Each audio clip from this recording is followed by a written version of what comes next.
and then a half roll to bring the airplane back into center line as the nose down so the speed builds back up.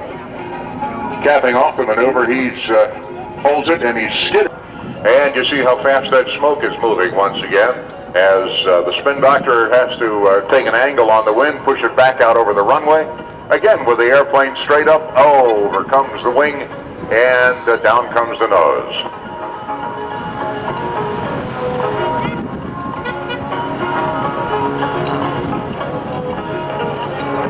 Now he's going to take the plane up and yaw it through a turn. He's going to do this as he climbs. He's going to shove that rudder pedal and force the airplane. Actually, he's going to make it skid through a turn.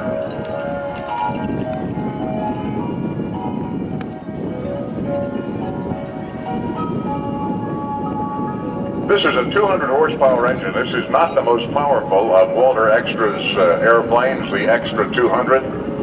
Designed and built by Walter Extra in Germany, and then shipped here in crates, actually sent to St. Augustine, Florida, where the airplane is reassembled as he does a whole series of snaps as he goes up with minimal airspeed drops off, down comes the nose. He calls it the rubber band snap roll. Warren is going to climb for some altitude now, and as he's doing that, he's going to continue doing some snaps going across in front of us here, now holding the plane upside down. And, okay, there he tightens it up. There's a very tight little loop out in front of you with snaps on top. As he's going to move further out across the wind, he's climbing. And I just want to point out that the spin doctors, they will do a glaucoma screening for you. It is free in the Flight for Sight booth. All right, the smoke comes on, which means he's coming back down. He's setting up for the torque roll. You're going to get an idea here as to shove the stick around to the left side. The engine rotating to the right as Duke McCut roll the airplane around. Oh my. Anyway, once again, you go into I don't know who named this thing a Humpty Bump. I always thought that was kind of a stupid name, but anyway, that's what they call when you float weightless for just a moment. I don't do that intentionally in the plane, but when we do it, I usually have a pencil. The thing I dropped a year ago copying a clearance will float by my head, Oh, there it is. Again, with a 200 horsepower engine wide open, people don't realize you fly these airplanes, aerobatic airplanes, with the engine wide open. They are rated for whatever the rated horsepower is at full power for the TBO or time between overhaul of the engine. Sometimes it's 2,000 hours, you can fly it wide open for 2,000 hours. And that's the way these pilots, either it's wide open or it's off, on or off, that's it. Bringing it across in front of us, he rolls the airplane and with it upside down, now pushes around the outside, a negative G push. And I'll tell you, boy, you make friends with the Flight for Sight. Aircraft of the World is proud to bring you Ed Shipley in the Aircraft of the World P-51. This is a series of spectacular fold-out cards. It sounds like baseball cards. 66 miles per hour.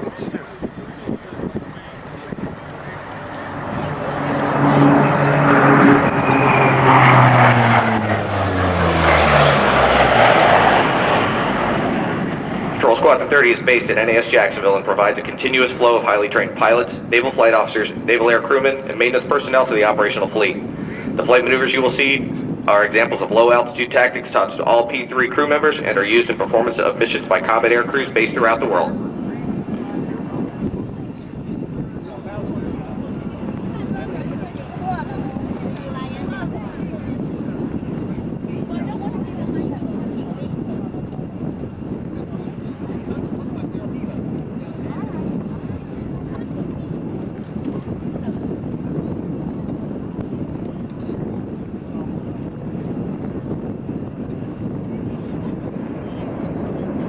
Originally developed from the Lockheed Electra airliner, the first U.S. Navy P-3 flew in April 1961. In all, 644 Orion aircraft were delivered to the Navy from Lockheed Palmdale, California plant between 1961 and 1991. Though the engines, avionics, mission equipment have been continuously modified and updated through the years, the basic airframe has remained relatively unchanged, a tribute to the Lockheed design team.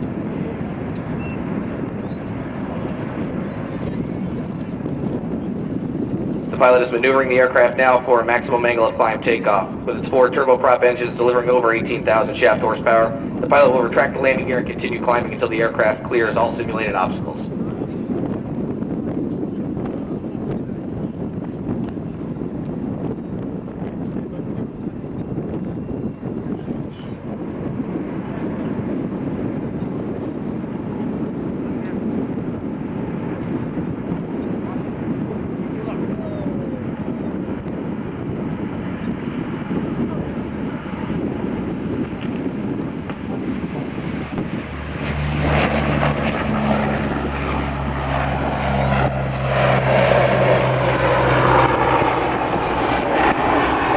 The U.S. Navy operates active patrol squadrons home based in Hawaii, Washington State, Maine, and Jacksonville, Florida.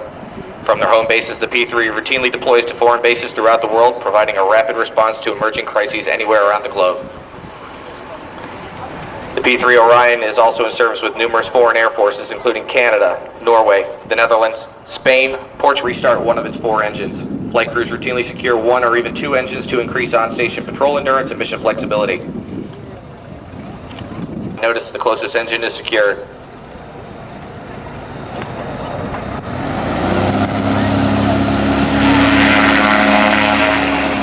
Now watch as the pilot gives the command to restart the engine.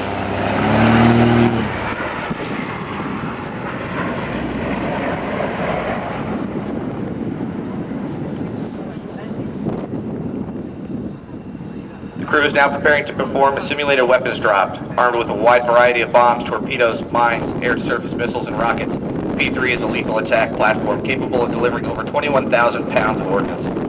Its extensive sensor suite includes advanced imaging radar, sensitive acoustic processors, electronic surveillance equipment, infrared and long-range optical cameras, and the P-3 is well equipped for any contingency. From the left, the aircraft approaches and is set up for an attack over the target. The pilot is now opening the bomb bay doors for weapon deployment and coordinating with other crew members to ensure pinpoint accuracy of weapon delivery.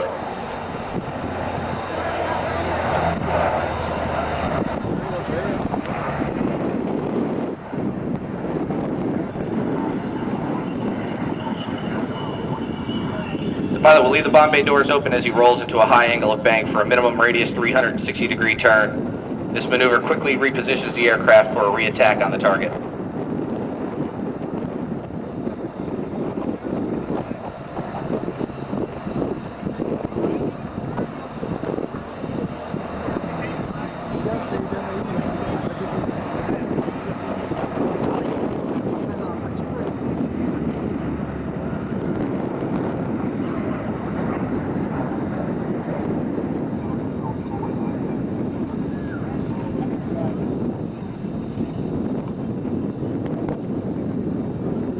Prepared to perform a variety of missions, P-3 crews are highly proficient at anti-surface warfare, search and rescue, aerial mining, long-range patrol, anti-submarine warfare, land attack. So AMH-2 Tracy Pinson, flight engineer, and AMH-1 Stephen Mayer from Petersburg, Virginia. On behalf of the flight demonstration team and the dedicated men and women of the P-3 community whom they represent, we hope that you've enjoyed this brief look at the P-3 Orion. If you have any questions, please feel free to ask a member of the flight demonstration team. Thank you for the opportunity to perform for you today and enjoy the rest of the show.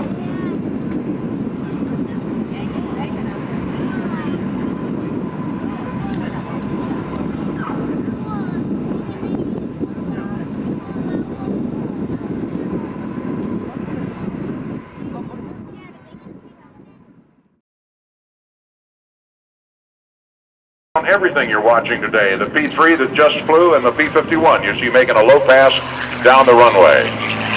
The fastest and most notorious of the World War II fighters was the unforgettable North American P-51 years, 4 months.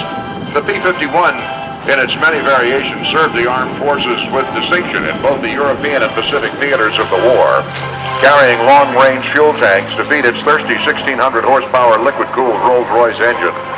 It escorted bombers deep into enemy territory. With a sea level speed of over 400 miles an hour, it outturned, outgunned, and outran the best the enemy could throw at her. I was talking about this plane. The fact was, when they first started producing the airplane, the North American acceptance test pilot, was flying the plane, told the U.S. Army Air Force, Air Corps, that they really ought to consider this airplane for their own because it's a good airplane. So the United States Army went and swiped the 5th production airplane, actually took it right off the production line, and told the Brits, consider it military. P-51s were mustered out of service, get this, South America, 1985. Aircraft of the World is proud to bring you Ed Shipley and the Aircraft of the World P-51 Mustang. Aircraft of the World is a series of spectacular fold-out cards, and these are, I mean, this is a book, friends. These are not like trading cards. These are very informative fold-outs that come in books that feature the most exciting aircraft of the 20th century. Each card gives you a wealth of information on a specific aircraft and includes breathtaking action photography, the aircraft specifications, and detailed profile of the aircraft's purpose, plus maps, combat, and technological data, and a host of key facts and figures. Stop by the Aircraft of the World tent there over by the Patriot Missile Battery to meet Ed Shipley after, he's going to be flying in the Heritage flight here in just a little while. But after he's down, meet Ed Shipley and pick up a free sample of cards. All of the airplanes you see fly today, including the F-15 that's taxiing out right now, is in the book. If you like what you see, you can register to receive your free gift bag to introduce you to the joy of collecting the Aircraft of the World card. Tell you that, well, I'm not going to tell you. Give a big wave to the, you see the FF on the tail, that means 1st Fighter Wing, and they're out of Langley Air Force Base in the Hamptons. I got to tell you that they are going to have their own air show at the end of August this year. So if you want to get some friends down in that area, you might want to get over to Langley. The last weekend in August, they'll be having their own show at the 1st Fighter Wing.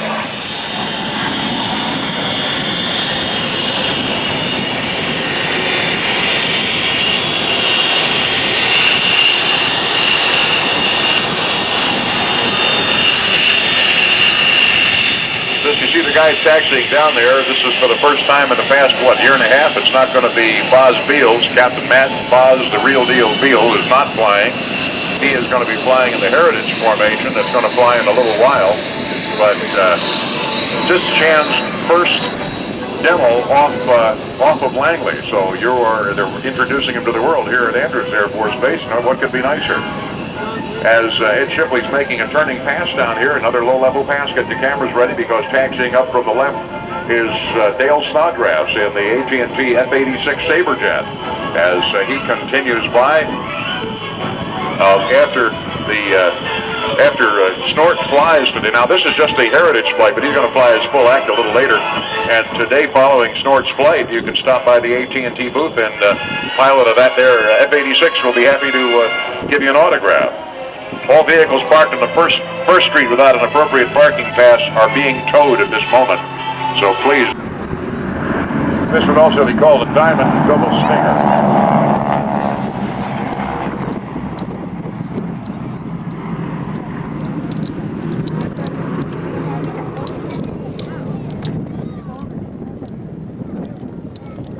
That he's fighting up there today, as it will be another couple of seconds before you see the canopy come out. He is tracking as hard as he can right now.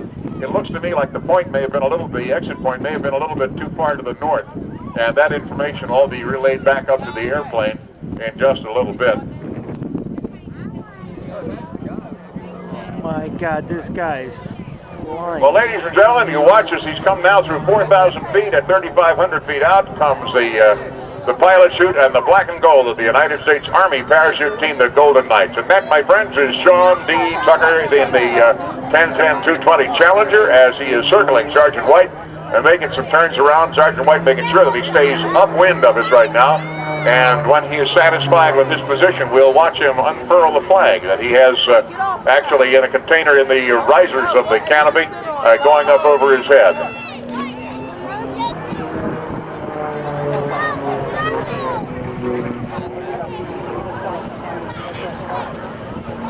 Ladies and gentlemen, boys and girls, we now ask you to please stand and honor America and the performance of our national anthem.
wind, and the canopy right now is actually backing up. The last thing he wanted to do was to get carried out over the spectator area, because even in full flight, he'd probably have a problem getting back to that target.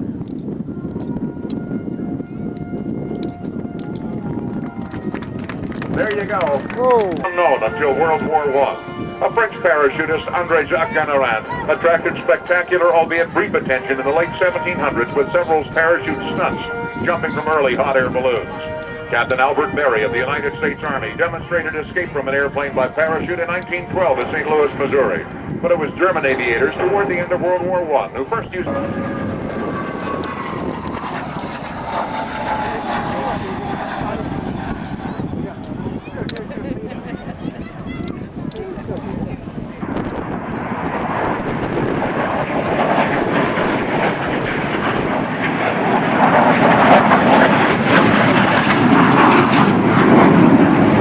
Basher 5-1, good to hear you.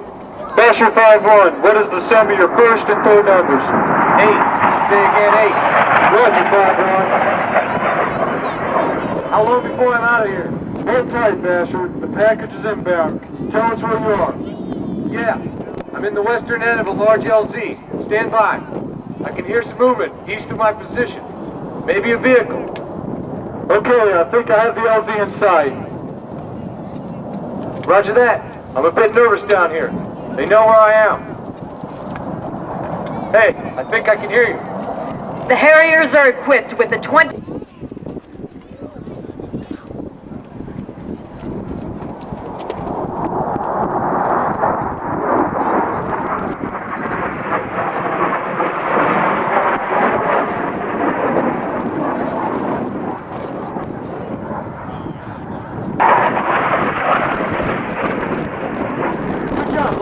It looks like you guys had direct hit. Roger that.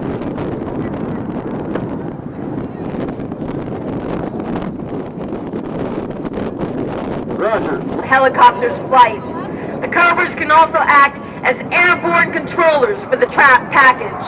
The night targeting system equipped AH-1W is forward-looking infrared or FLIR equipped for night operations and can laser designate for itself and other aircraft. Observing an enemy truck entering the LZ, the Cobras will make an additional pass to neutralize the threat and ensure the LZ is clear. Once the LZ is clear, the Cobras will assume an overwatch position, protecting inbound assault support aircraft and clear the flight into the zone.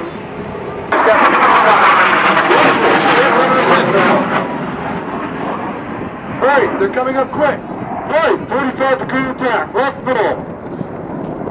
2.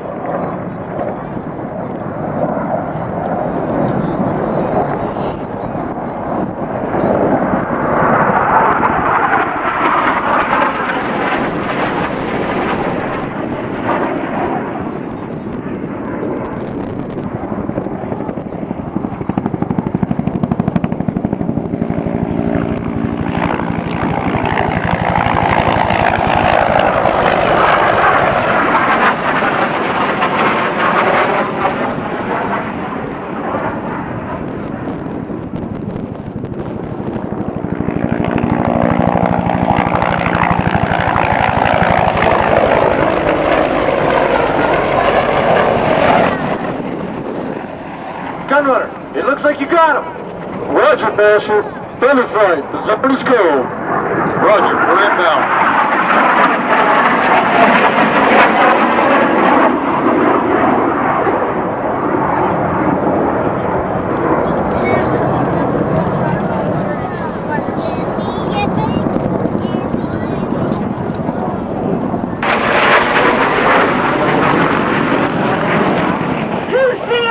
46 C-9 helicopters are now approaching from your left.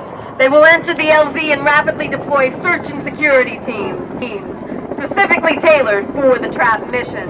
The first team consists of the trap mission commander, a forward air controller, a radio operator, and a security team with medical personnel.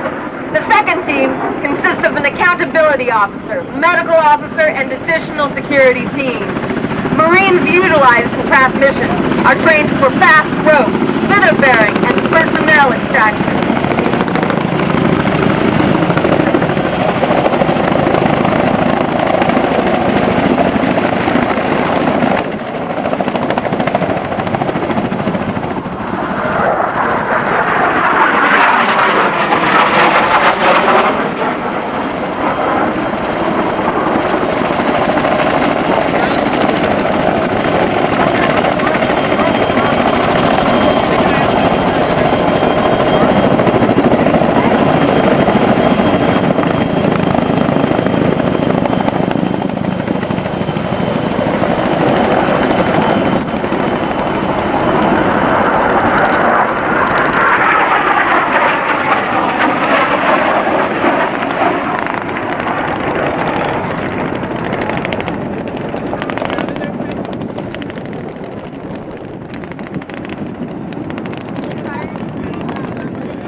I saw one just fall down. Did you see that?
Ladies and gentlemen, thank you for attending today's trap demonstration.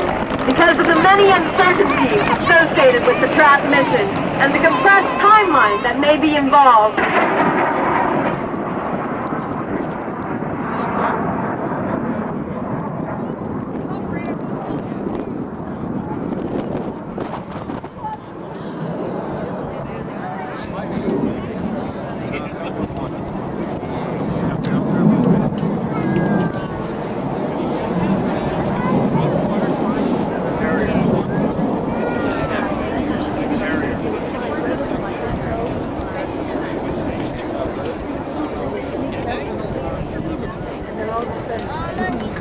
Hover out here, a bunch of when they come out. We're going to have the entire carrier program for you later on.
John Stephen Hart, Eddie and Keith Lott are this demonstration for you today. We're going to watch as the aircraft pass overhead, and they're actually going to be making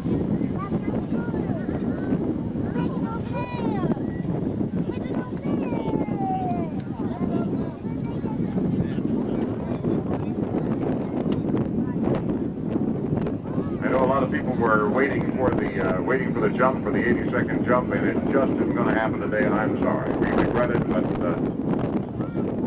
they are really afraid of hurting some of the jumpers. You'll always have injuries if you want to minimize them, and jumping in this wind is not really what you want to do. And the first aircraft comes from Pope Air Force Base. The pilot is Captain Scott Rogel, the navigator is Captain Mark Jernigan. The second aircraft from Pope Air Force Base, the pilot, Lieutenant Colonel Kenneth Fishy, with the navigator, Flight Lieutenant Dick Hogan, Australian exchange officer. The third C-130 from Dyess Air Force Base in Texas, Captain Ralph Orthauer is the pilot, and Captain Richard Guglielmino Jr. is the navigator. Number 4 is from Pope Air Force Base, the pilot, Captain Stephen Cheney, and the navigator is Captain Robert Lesinski. From Dyess Air Force Base, number 5, Captain Ann Eisler is the pilot, and Hauptmann Jürgen Wagenblas, a German exchange officer, is the navigator. From Dyess Air Force Base, the number 6 aircraft is flown by Captain John Lewis, the navigator, Captain Tom Howell. Number 7 from Pope Air Force Base, Captain Mark Heinel, and the navigator, Lieutenant Justin Niderer. The number 8 aircraft is from Dyess Air Force Base. Captain Shane Slaughter is the pilot, and Captain Dana King is the navigator. The spare C-130 is from Pope Air Force Base. Captain Mark August is the pilot. Captain Rhett Champagne is the navigator.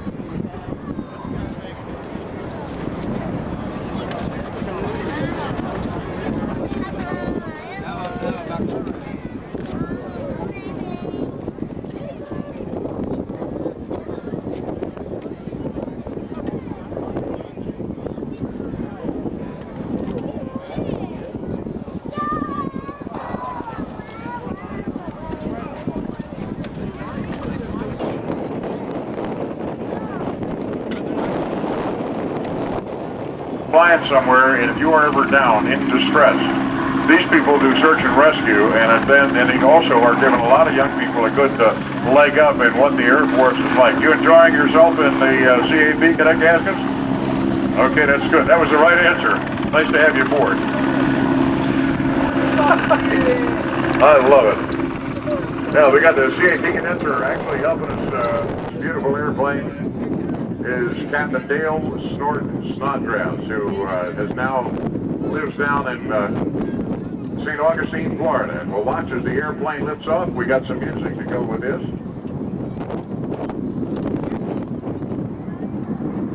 Here's a man who has fun in jet airplanes. And just to say hello, there's Snort.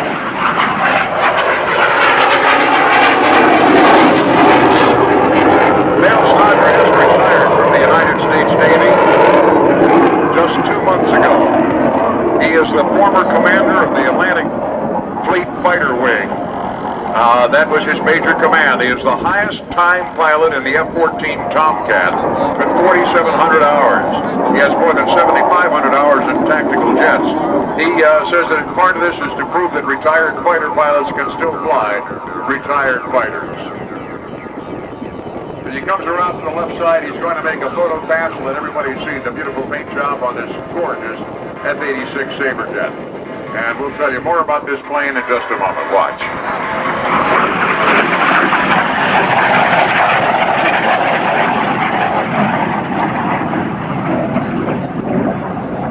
If you weren't here earlier, I established the Starfighters.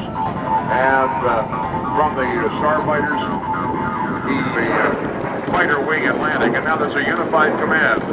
The Fighter Wing Commander has all of the Tomcats in the Navy. During the time that he flew demos, Snort flew in the cat flights. The famous flights originated at the Kalamazoo Aviation History Museum, featuring all of the aircraft built by Grumman named Cat, starting with the F-4F Wildcat, the F-6F Hellcat, the F-7F Tiger Cat, the F-8F Bearcat, the F-9F Cougar, and the F-14. And Snort flew in that formation more times than any other pilot. And of course today, flying the F-86, earlier you saw him flying in the Heritage flight. And he also flies a Corsair, an F4U Corsair, in the Heritage flight. So he has seen it from both sides, both flying the high-performance fighter and flying the Warbird. And this is a combination of both, the high-performance Warbird. The North American F-86 Sabre jet was first flown in 1947 and was the preeminent fighter. The Korean watches, he cranks the airplane off to the right, starts to climb and performs 1 3/4 rolls up. There's the Yank.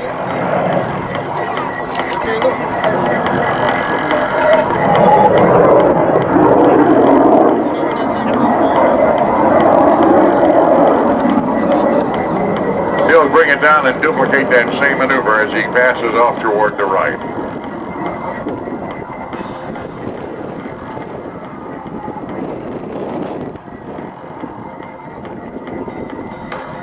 You know, I don't doubt that we have some current senior officers here with us today. And matter of fact, I don't doubt we have a lot of retirees here with us today who flew this airplane. And I don't know if it puts a lump in your throat, tears in your eyes, but I'll tell you, this is a beautiful plane, and to watch Snort fly, the man's having a good...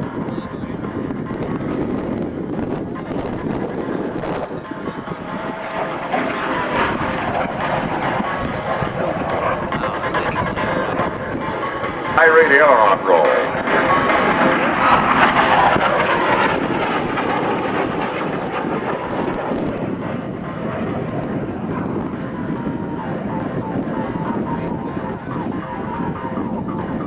500 miles an hour makes a pass down the line of that beautiful Sabre.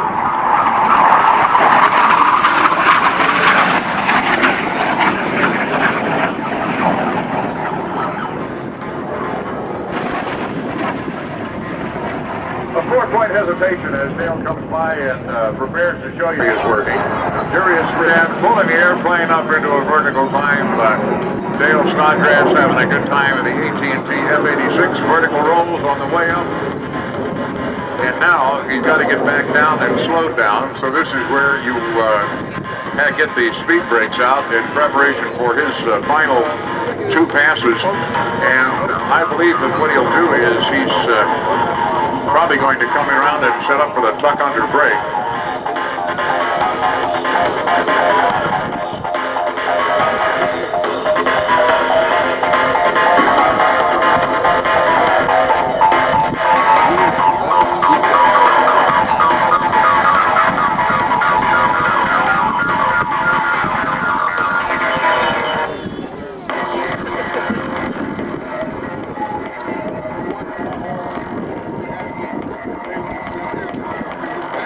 Snort comes around here and he's setting up for the tactical brake, and he's, when he does this, by the way, he watches, he rolls right and turns left. And there you can see the speed brakes pop out. You can actually see them sticking out from the side of the airplane. If you look just ahead of the tail, you can see them. And he is going to come around here and show you one of the maneuvers he used to fly. And I quiver when I think of this.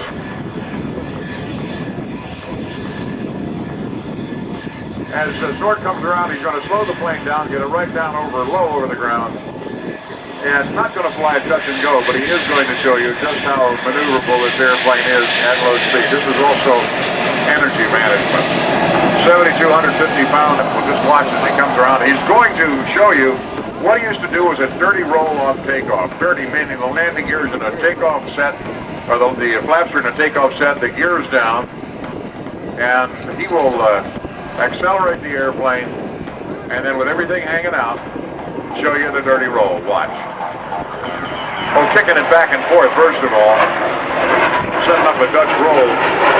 And watch, over he goes.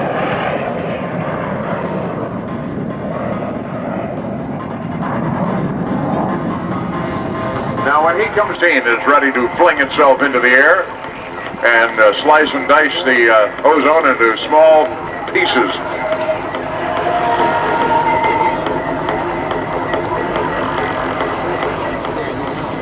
Oh my. Still up, the F-16, Sean Tucker, the A-10.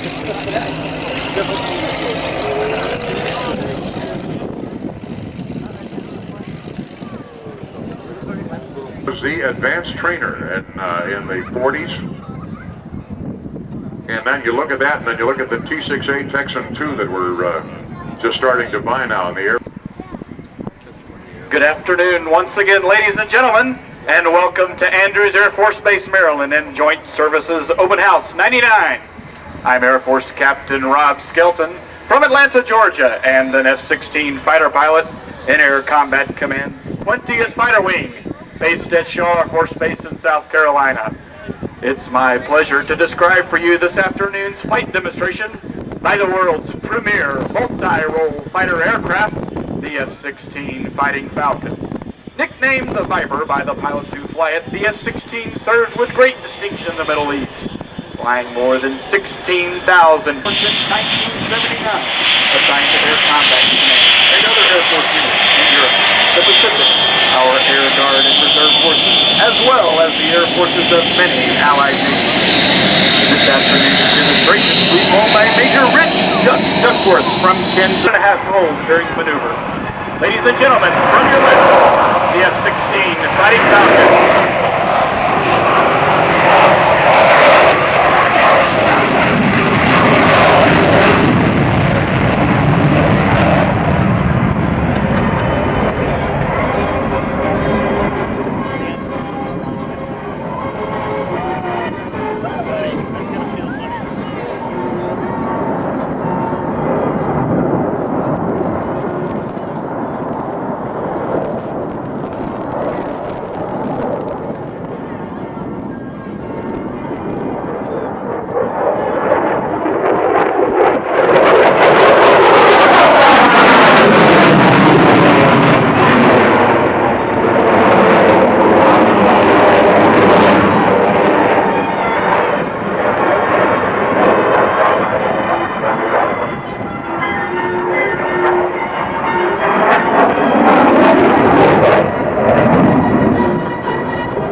Altitude and high-speed capability of the F-16.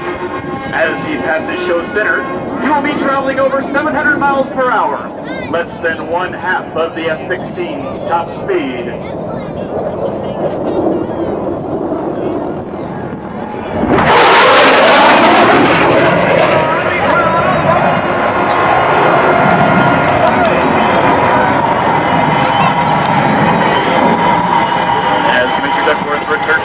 Center, he will accelerate rapidly and snap the Viper through 4 aileron rolls.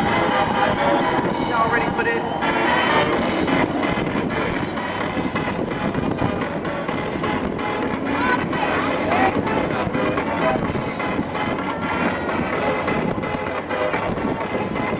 Ladies and gentlemen, Major Rich Duckworth and the quad roll.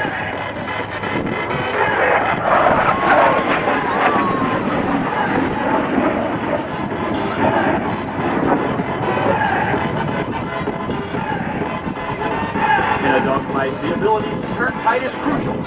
Watch now as Major Duckworth demonstrates how exceptional the 9G F-16 is in a high G turn. At show center, he will make sharply into a tight turn capable of pressing the pilot into the seat with a pressure of up to 9 times his normal body weight.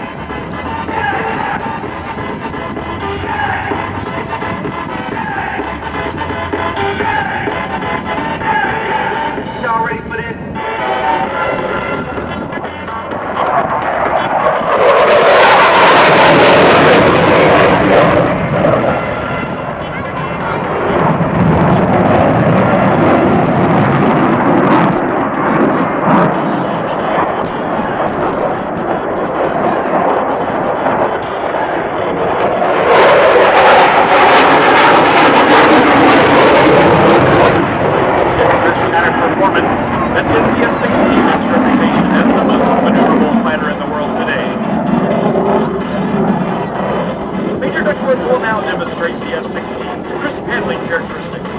As he performs a precise 4-point roll at show center.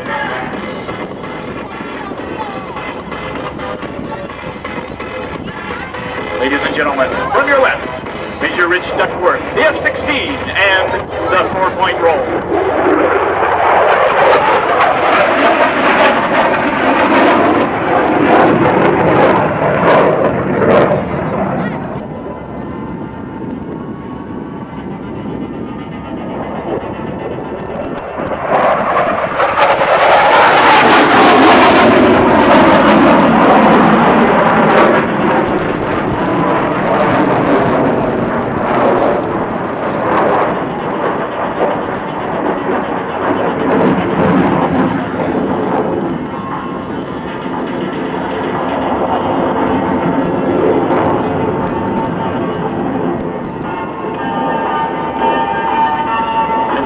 Position now as Major Duckworth approaches the end of the runway.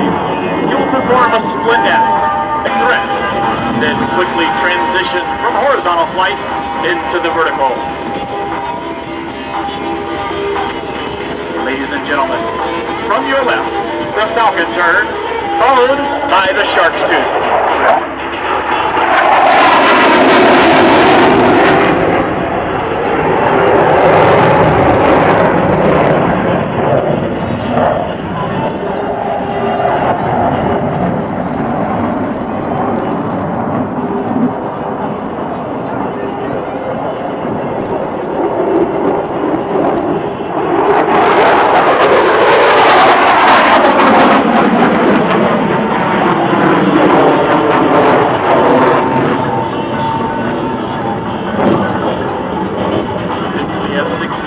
Fly-by-wire flight control system that allows the jet to draw such precise corners.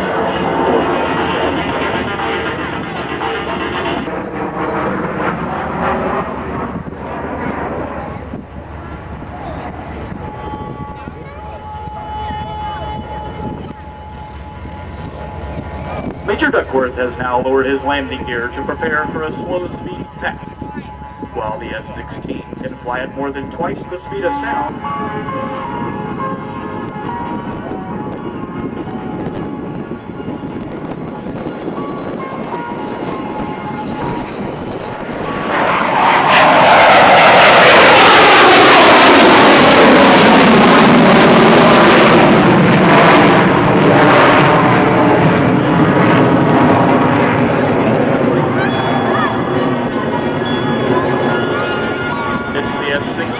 Greater than 1-to-1 thrust-to-weight ratio that allows the jet to exceed your right. The knife edge.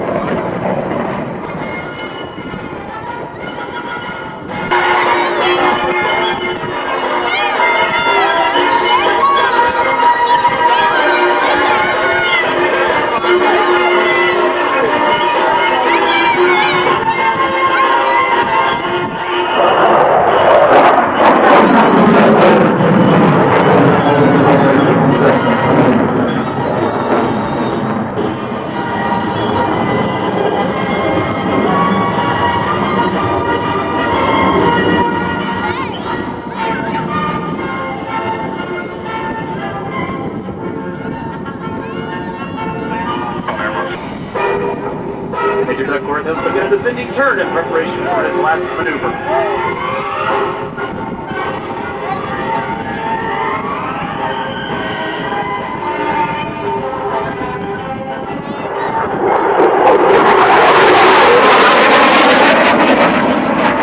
While today's demonstration shows you how well the F-16 can maneuver in combat, what it cannot show is its striking power or the accuracy and lethality of the weapons it carries.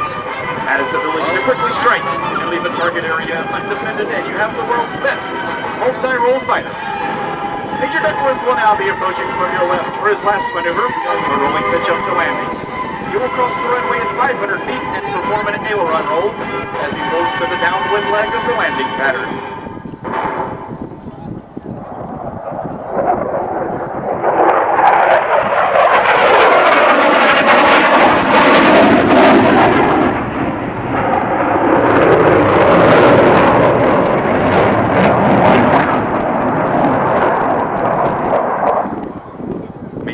Has now landing gear and will decelerate to about 150 miles.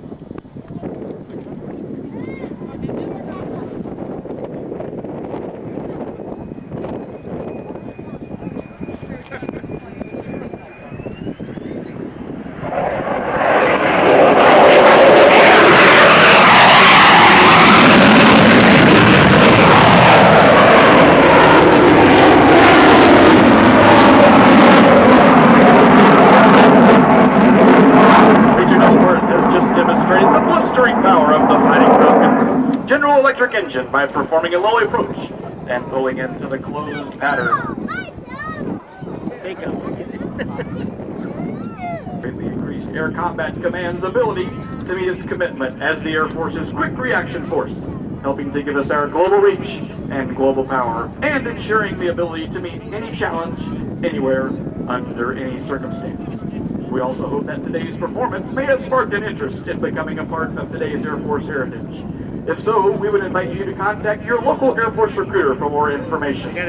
On behalf of the Commander of Air Combat Command, General Richard E. Hawley, I hope that you have enjoyed this brief look at the S-16 Fighting Falcon. If you have any questions about this remarkable jet, about Air Combat Command, or about your United States Air Force, please feel free to ask either me, Major Duckworth, or any of our maintenance professionals here today.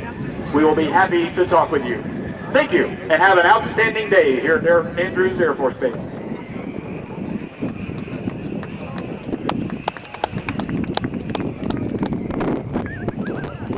Well, we're going to see you back here tomorrow, Rob? Okay, outstanding, good. And Duck is out on the runway. He's turning around.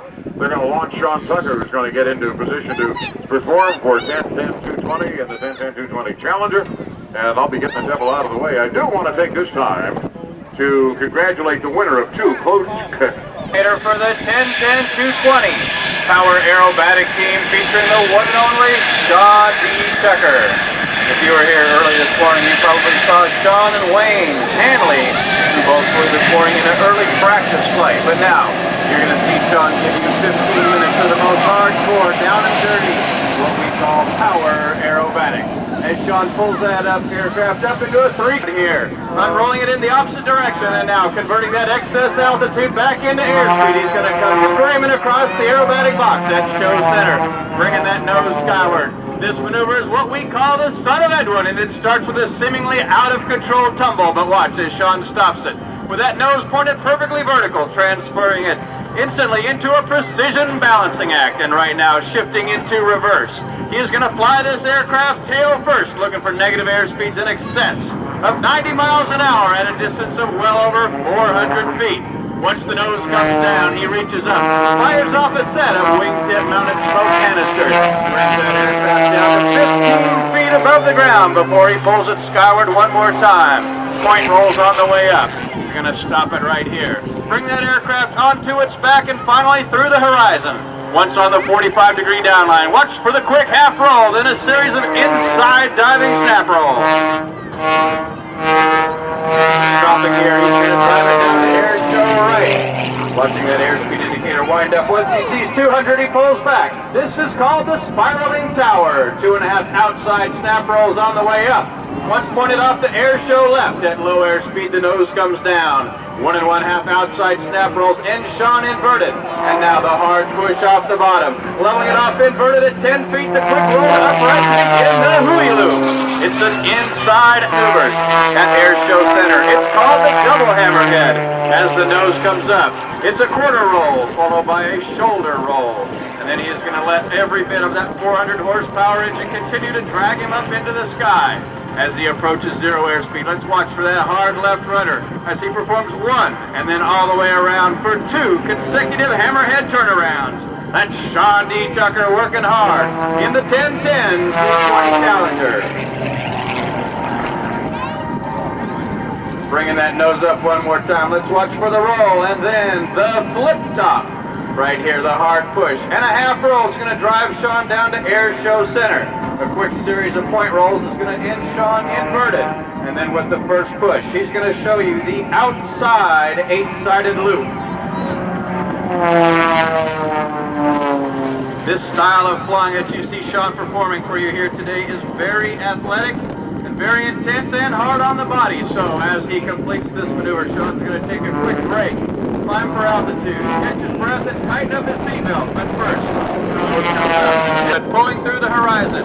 That airspeed's going to build up to 240 miles an hour, pitching the nose up, a little right rudder and a right forward stick.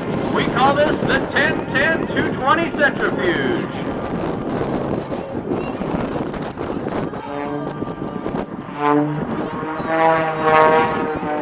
And if you miss it the first time, watch closely to the right. Again, the double hammerhead, rolling all the way up, getting slower as he goes higher. Using it one more time, every bit of that available horsepower. At the top, hard left rudder, performing not one, but two consecutive hammerhead turnarounds right about here. You should cartwheel it around, there's one, and all the way around for number two, and then instantly into the two-turn knife-edge spin. As Sean drives the Air Show Center, he is now going to show you a maneuver that was used in 19th Championship Trophy. It's called the torque roll, and no one in the world today does it better than Sean D. Tucker. Rolling all the way up. Once he reaches zero airspeed, he's going to pull back on that big gear lever, shift into reverse, and he is going to fly this aircraft tail first. Again, looking for airspeeds in excess of 90 miles an hour backwards, and a distance of over 400 feet. Fighting for control at all times, and only when he's ready is he going to let that nose fall down through the horizon. Ladies and gentlemen, if you like what you see, give him a great big round of applause. That is Sean D. Tucker. And now I'd recommend you get on your feet, get your cameras ready, and get as close to the fence as you can. The ground, 700 feet apart, as Sean shows us the incredible snap rolling capabilities of this one-of-a-kind machine. Weighing in at barely 1,200 pounds and powered by almost 400 horsepower. We call it the 10-10-220 Challenger, and it is a one-of-a-kind aircraft. We had reached the limits of the aircraft that we used to use, so we decided to design and build our very own. And this is what we came up with, as he brings it in low from the right, inverted with a hard push. What Sean's going to do is approach all three of those ribbons in one pass. And depending on the wind conditions down at ground level, he is either going to fly past all three of those ribbons to check him out, and if he's feeling good, he's actually going to go underneath all three of those ribbons. In order to get underneath one, he's got to get to below 4 feet above the ground and over 200 miles an hour. Let's watch closely from the right. It's Sean D. Tucker performing the triple ribbon cut. He's got a beat on number one as he goes underneath, and that nose comes skyward. It's called the avalanche. It's an inside loop with a series of snap rolls at the top. Right now, Sean's looking out through the top of the canopy, trying to find that second ribbon. Once in sight, he continues to bend it around the corner. That airspeed's up underneath the ribbon number two. Number three, let's watch closely now for that nose to come skyward. We call this the alley-oop. It ends in the world's smallest inside loop. Once pointed straight at the ground, watch for the half roll and with a hard push off the bottom. And now, what I had described for you earlier, we call it the triple ribbon cut, and I'd recommend you get your cameras ready, because unless you've seen Sean fly before, I guarantee you will have never seen this maneuver anywhere else in the world today. What Sean's going to do is drive in from air show right at over 210 miles an hour. He's going to roll this air. Watch closely. Right knife edge flight for number one. Left knife edge flight to slice number two inverted. For that third and final ribbon, ladies and gentlemen, that's the man, Sean D. Tucker. And with the big outside loop off the backside, he's going to bring it very low to the ground, inverted, and he's going to remain inverted, 15 feet above the ground to begin the Tucker upper. It starts inverted and it ends inverted with a tumble in the middle.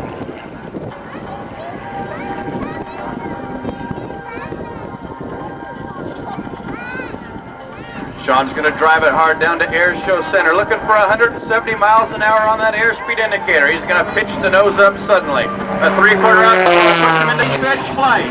We call this the slider. Now, if you direct your attention behind the airfield, and today's show with a high-speed pass at Show Center.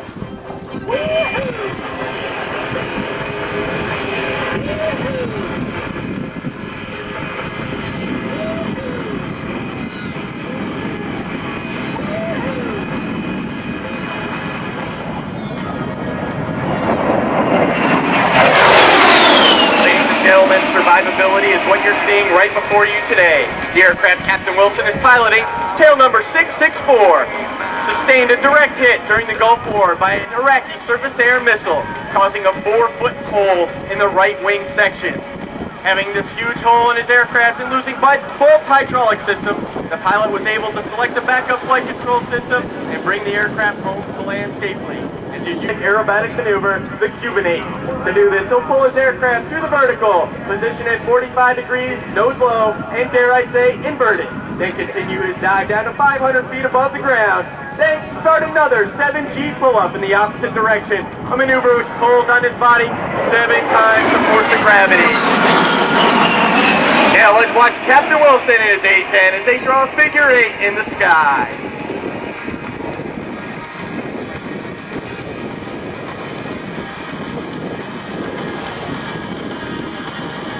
It's this remarkable maneuverability which allows the A-10 to perform its close air support mission. Twisting, turning low over the battlefield, it can deliver devastating firepower on enemy targets close to friendly positions. In its arsenal are a wide variety of modern weapons used so effectively during the Gulf War. These include such precision-guided munitions as the Maverick missile and laser-guided bombs.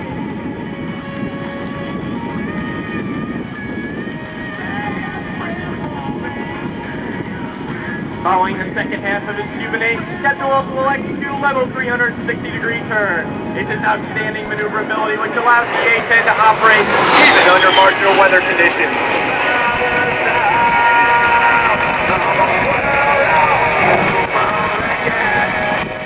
Under actual combat conditions, the A-10's tight turn radius allows the pilot to deliver forward-firing ordnance and then turn quickly to avoid overflying enemy surface-to-air missiles and anti-aircraft gun emplacements, having effect on enemy tanks.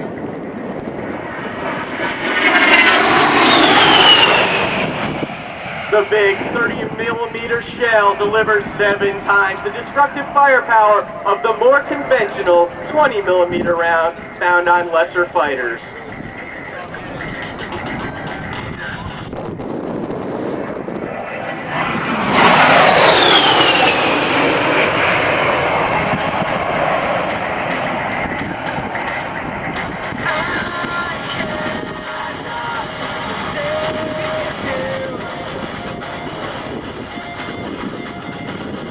Following his third and final strength attack, Captain Wilson will perform a classic jink-out maneuver, one that's designed to make life difficult for enemy anti-aircraft gunners.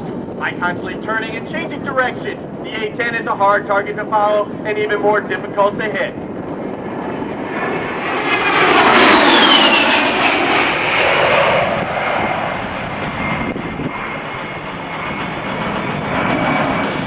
To defeat enemy surface-to-air missiles, the pilot can perform what we call the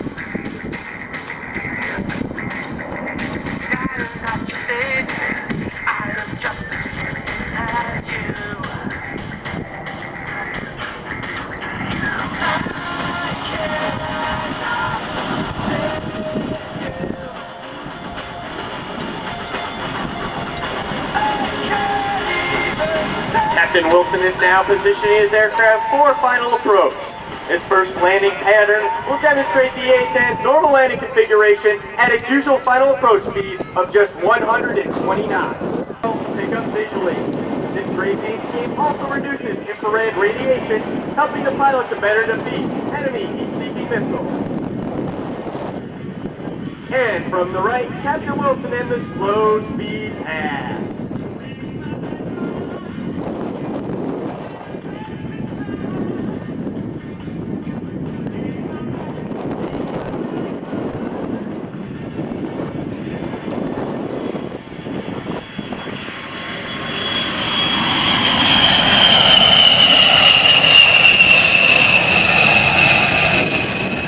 Captain Wilson is now repositioning for another high-speed pass where he'll execute an aileron roll and show center. The A-10 has a well-earned reputation for strength and striking power. A reputation from the left, Captain Wilson and the aileron roll.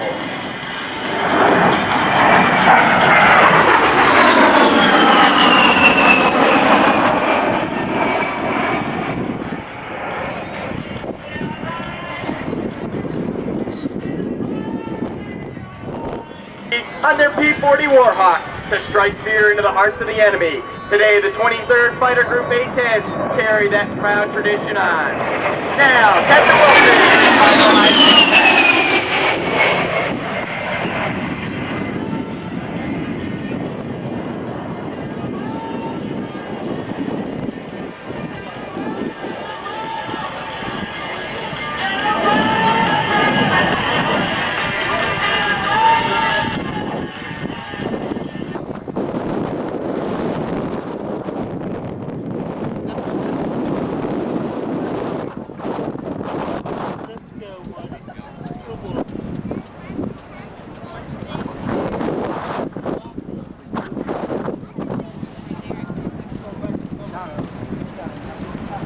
we hope you have enjoyed this brief look into the capabilities of the A-10 Thunderbolt II.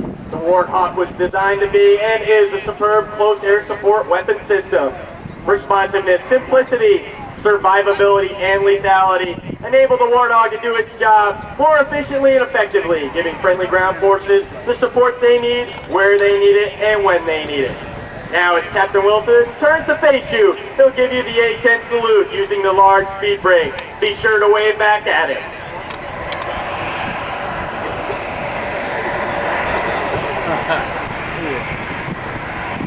On behalf of the ACC Commander, General Richard E. Hawley, we hope you've enjoyed this demonstration of the A-10. Captain Wilson and I will be available for the rest of today to answer any questions you may have about the aircraft, Air Combat Command, or your United States Air Force.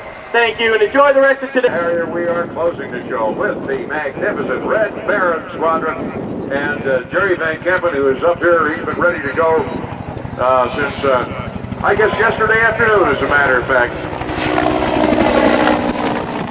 Oh, you got the AV-AC Harrier and them. It's time for the Red Baron Squadron.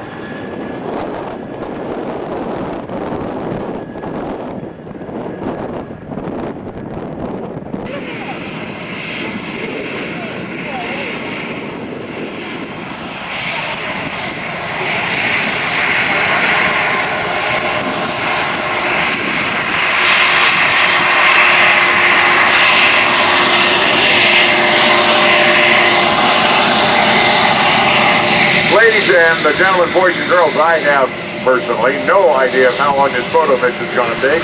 How long does it take to take some pictures? I don't know. They're talking about like 10 minutes. Yes, they'd like them to crack the whip speed end up a little bit so we can get the Harrier out here. And of course, the Red Baron Squadron sitting down there. I can see them down opposite operations. Here, give Jethro a big wave as he comes by. To fire 70 rounds a second.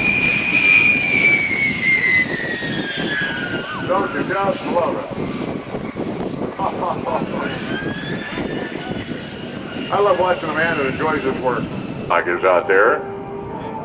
And it looks to me like Dale is on a takeoff roll in the F-86. We'll tell you more about Dale and the airplane while he's flying later on today. All of these airplanes are included in Aircraft of the World, and they are at the Patriot Missile Battery, and I'm looking. I can see they've got the missiles elevated down there right now. If you'd like to go over and talk to them, the F-86 Saberjet. We're following that with the A-10A Thunderbolt II. The Thunderbolt, a relatively slow, heavily armored cannon, puts out 70 rounds every second. A 30-millimeter projectile made of spent uranium that can.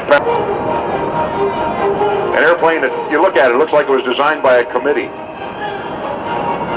But boy, is it doing a job. And the F-16, this is Major Rich Duck is the demo pilot out of Shaw Air Force Base. And Duck is going to be flying for us later today. Jethro flying the A-10 flying later today. And who will be turning over the demo range in the near future. Now our F-15 is pulling on to the runway, and that. Ladies and gentlemen, welcome once again to the Joint Services Open House. I'm Air Force Lieutenant Dave Abba from Falls Church, Virginia. I'm an F-15 pilot from Air Combat Command's 1st Fighter Wing, stationed at Langley Air Force. Warrior, having flown more than 150 combat sorties, totaling over 400 hours, during Operation Desert Storm in the continuing aerial enforcement and occupation of Iraq. Launching Major Chandler this morning is Senior Airman Roosevelt Jones from Philadelphia, Pennsylvania, in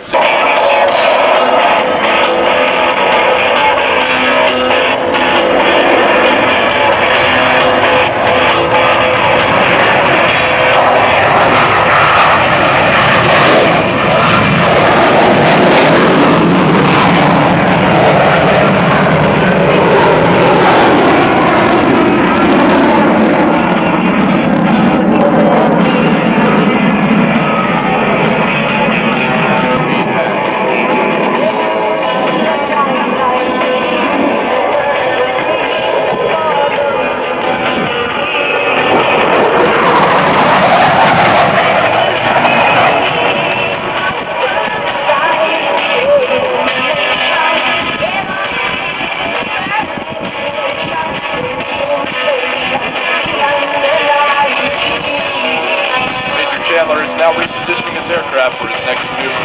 As he approaches show center, he'll demonstrate Eagle's crisp handling characteristics by performing the exacting 4-point roll.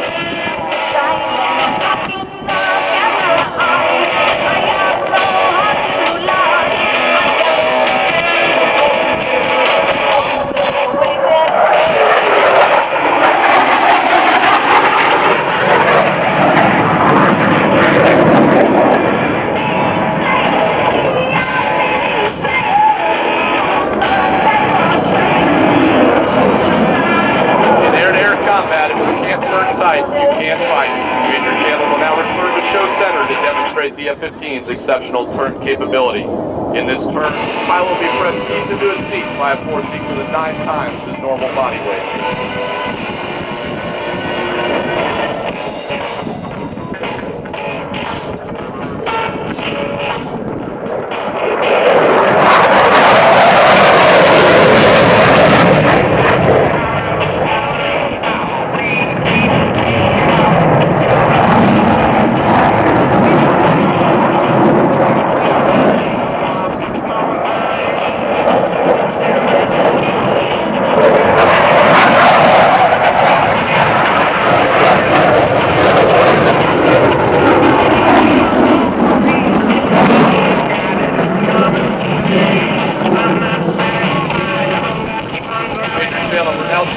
Back towards show center, accelerate up through 450 miles per hour, and rapidly snap Eagle through 3 aileron rolls.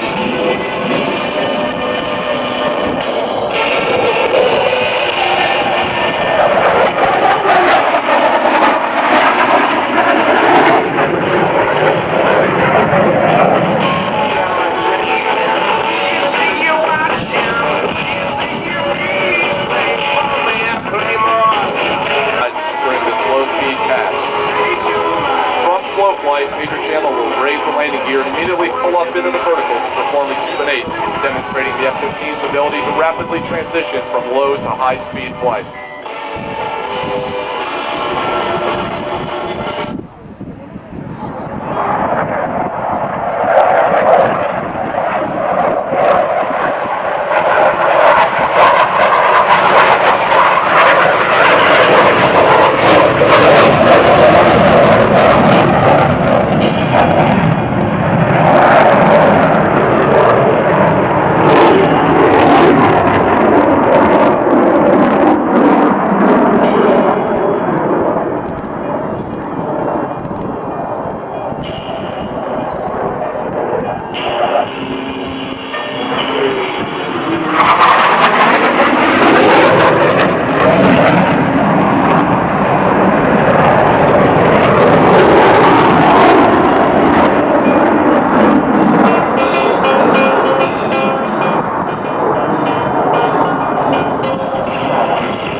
Now the classic World War I tactical maneuver called the Immelman. We'll modify today to demonstrate the F-15's exceptional power and maneuverability.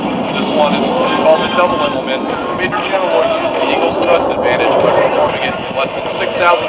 commercial airspace.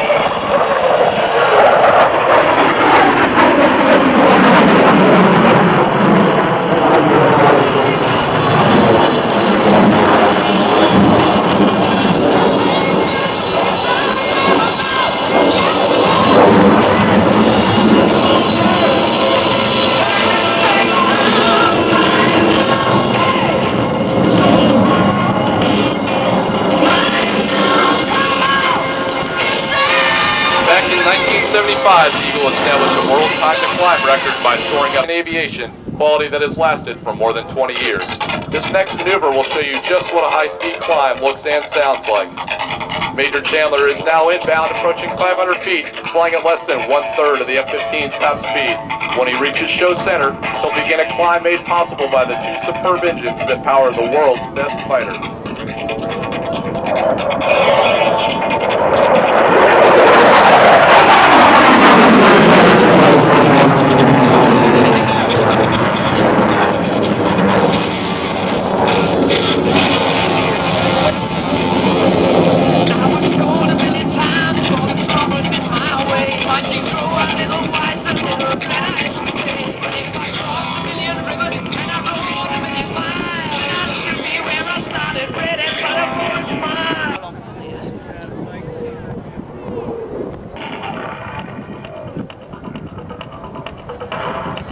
Major Chandler is now repositioning his aircraft for his last single ship pass, which will be a knife edge. This knife edge pass will be in tribute to all of you coming out here to join us today at the Joint Services Open House.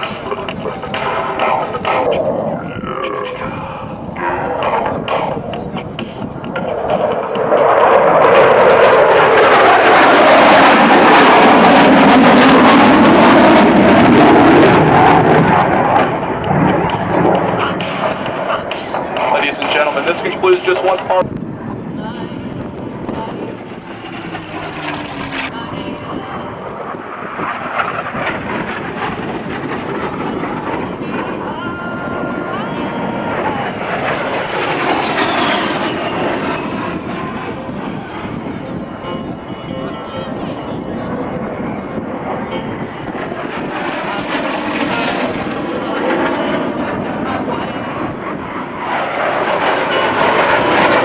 In World War II, B-51 was responsible for changing and stifled enemy fighters in the air. Flying alone, they destroyed countless numbers of aircraft on the ground. Not to engage Mustangs, but to We have two formations coming by, and as they approach, I really want you to have your camera. You know, I hope you got plenty of Fujifilm because you have a lot of things to take pictures of today that you will see no place else. And as the first formation is coming by, you got to realize they will put generally the slowest airplane in the lead. And of this formation, here we have the B-51 with the F-16 and the A-10 in a single formation. As Ed Shipley, then Duck and Jethro in one formation. Formation of the two Eagles. We have Chans on one side and Boz on the other. So Snort, Chans, and Boz right there. But that sounds like a law firm, doesn't it?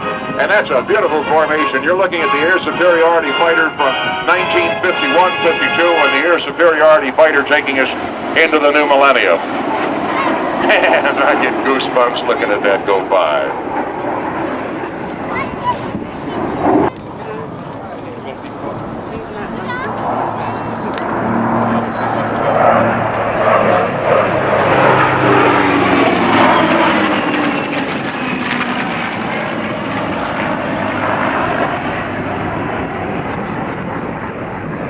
And what is making the most side? There's 5 turbines in very close formation.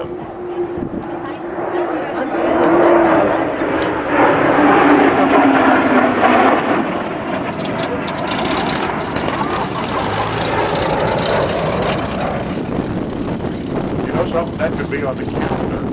What absolutely perfect. Duck on the, well, you're facing him on the right, on the left wing, and on the right wing facing your left is Jethro. Watch him.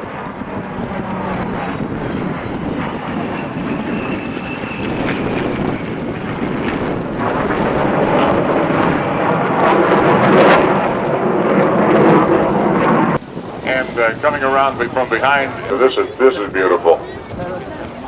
Coming up, the Northern Lights. They'll be flying in just a little while. Here you come, coming overhead. Snort in the lead, Chan's on the left, Boz on the right.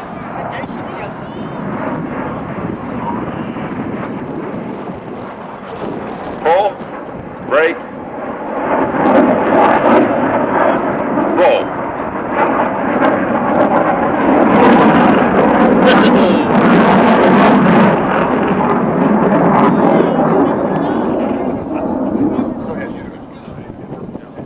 His dedication to global reach and global power, ensuring our ability to meet any challenge, anytime, under any conditions, anywhere in the world. They helped us gain total supremacy over the skies of Iraq and Kuwait, beating the enemy both in the air and on the ground. Those American F-15s that defeated, and most recently, only weeks ago, in the skies of the former Republic of Yugoslavia, our Eagles shot down 4 world-class MiG-29 Fulcrum aircraft. And now, on behalf of the Commander of Air Combat Command, General Hawley, our thanks for you being with us today. We hope you've enjoyed this brief look at each as Captain Wilson, Major Duckworth, and Ed Shipley would be glad to answer any questions you might have. You've been a great crowd. Thank you, and enjoy the rest of the show. That was worth the traffic getting in here. Did you enjoy that? Now that was a piece of flying history. Man, I think you've done good work. All right, I'm just watching as Duck is touched down. He's slowing down. He'll be turning off the runway, be going back, getting ready to perform. Jethro out here in the A-10. He'll be flying for you a little bit later. He done good. That was just beautiful. I'm looking as our 2 F-15s are touching down here. Chans and Boz is going to be turning over the reins for the demo team for the first fighter wing, and he's now on the short final behind Dale Snodgrass and the AT&T F-86 who has just touched down. We have to remind you that there's no smoking anywhere on this ramp. It's not a matter of staying away from the planes, it's a matter of being off the ramp. If you want to smoke, you can be nowhere near the flight line or the ramp. You have to go back onto the grass. Security people are going to keep reminding you of this. You either back on the grass or clean off the airport. Go back behind the chain link fence back on 1st Street. But you cannot smoke anywhere on this ramp. That is the rule. That has been the rule here for some time. And on behalf of General Hawkins, I just want to remind you there is absolutely no smoke. I know it. I'm not whining. I'm telling you this is a fact. That's the rule. It's a rule at most airports. There's no smoking anywhere on the ramp. These planes are all full of fuel, and there's always a fire hazard. So please, no smoking on the ramp. The members of the Northern Lights who are going to take off, and they are going to be flying away from the airport while the Bud Light jet is here. Remember that later on this afternoon, Sean Doherty Tucker, flying the 1010-220 Challenger, sponsored by 1010-220, 99 cents for a better day, a better show, a finer bunch of pilots. We've got Julie Clark is here today. She didn't make it in yesterday, but she's here today, and you will see her airplane and say, that paint job looks familiar. It's the same paint job as they have on the Sam Fox airplanes, on the Special Air Missions planes, the presidential fleet. Taking off right now in the lead, Andre Lortier. On his left wing is Mario Amel. Michel Thony is number 3 on the right. That's Mike Mancuso, number 4, and Azad Zadolin is flying number 5. And they'll be clearing the area and making way for Bill Beardsley, former Blue Angel, who is the pilot for the folks at Bud Light, flying the world's smallest jet. Oh man, we're going to taxi the whole formation down here. Man, I hope you didn't run out of film. Look at the formation taxiing down here. I'm watching people that are running over to the fence to take pictures. This is magnificent. Coming down here.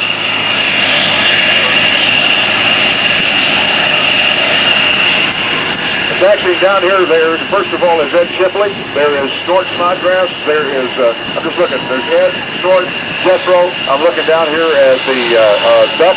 And then we have Chans and Boz, all taxiing by all of these airplanes in the aircraft of the world and airplanes of the world. You can find all of this.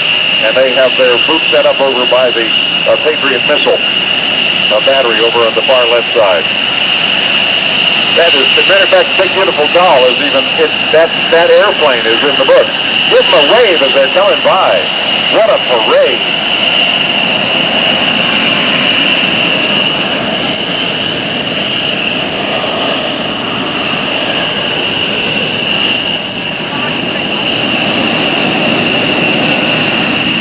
a picture.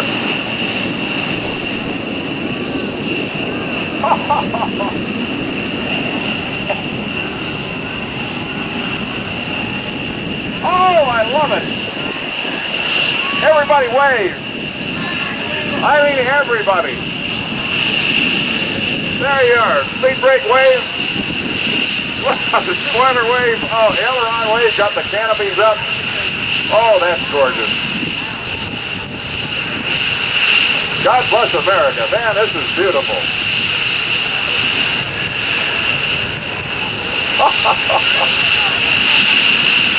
Falcon, I hope you got some pictures of this.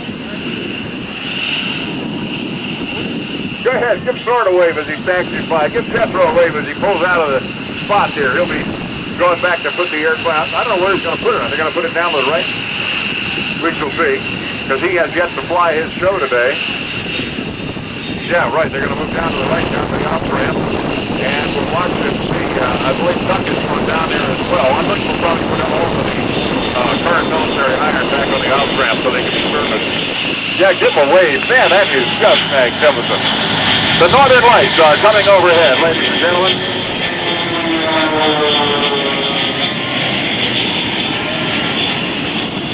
Today, for the first time, the Northern Lights carrying the colors of their new partners, Discovery Wings Channel and Washington, D.C. Zone's District Cablevision. Visit them at the Northern Lights stand and sign up for a free digital cable installation so you can get the excitement of Discovery Wings Channel 24 hours a day. As they're into the Pentagon formation now, ladies and gentlemen, as they climb overhead, the team is truly an international venue with pilots coming from Canada, the United States, Switzerland, and Ukraine. Their formation and say les bon temps roller. There you go. Let the good times roll. Team lead Andre Lortier now brings the team back, or takes the team away to the left side. The Northern Lights were created through the inspiration of team lead Andre Lortier, 1995, their inaugural season, during which the new team flew an unprecedented 60 performances. Their exceptional degree of professional left side. The team sets up for the majestic mountain split. Let's watch overhead.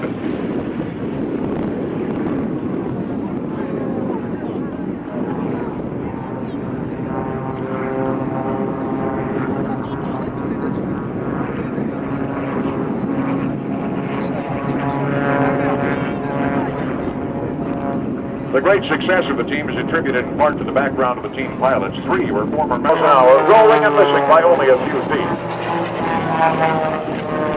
Mariette and Michelle are now back on stage to perform the opposing co-loop. As they approach from the left and from the right, they will appear to pass through each other 3 times.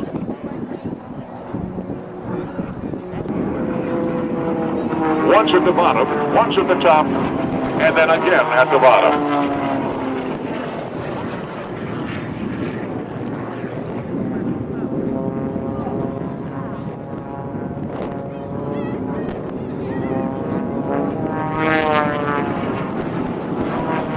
Pass head on, and immediately pull up to execute the the dazzling double knife edge spin.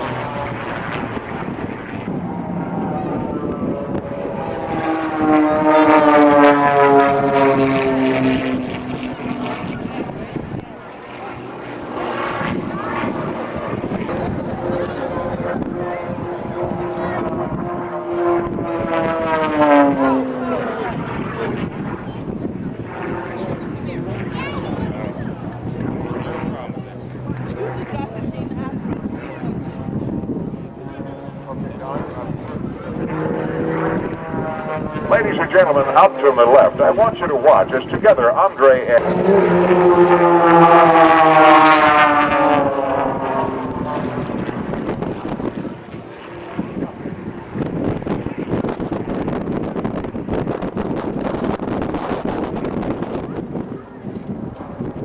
Look at that amazing. Isn't that amazing? Watch high. That is some wild roll rate.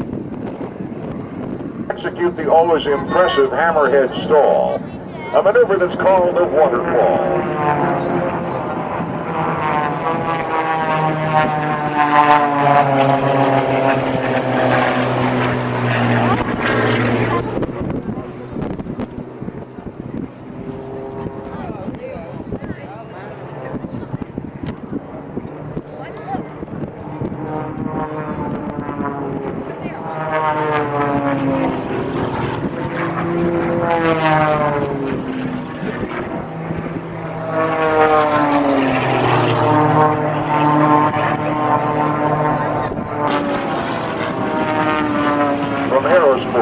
St. Augustine, Florida, the German-built Extra 300 is the world's most exciting and dynamic aerobatic aircraft. The Northern Lights of the Extra 300, a leading combination of precision, power, and performance.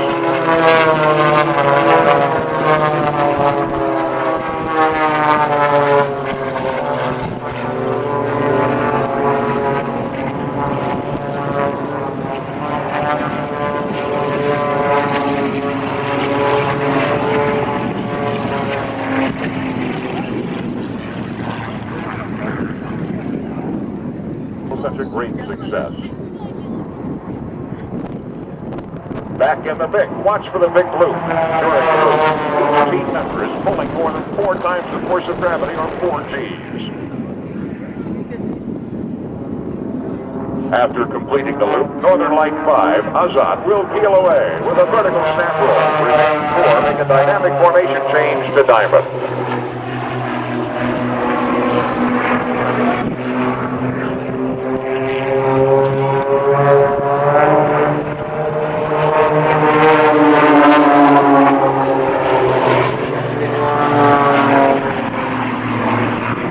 Andre now leads the...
They are matched. Shit's cool.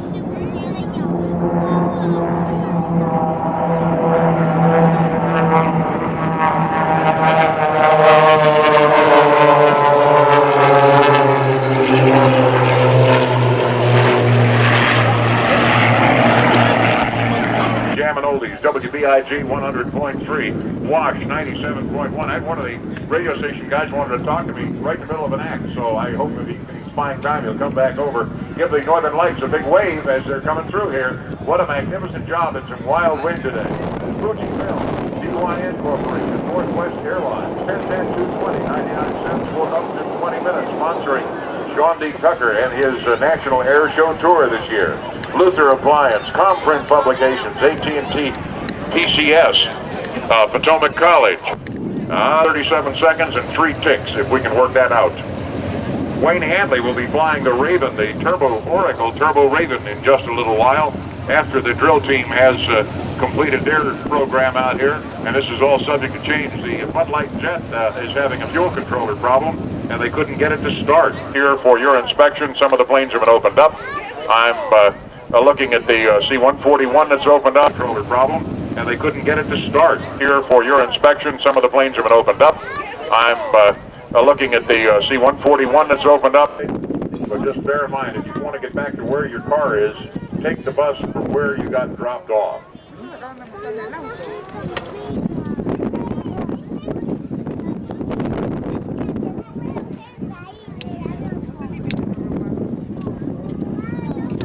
Carries oxygen, has bleed air to the cockpit for heat.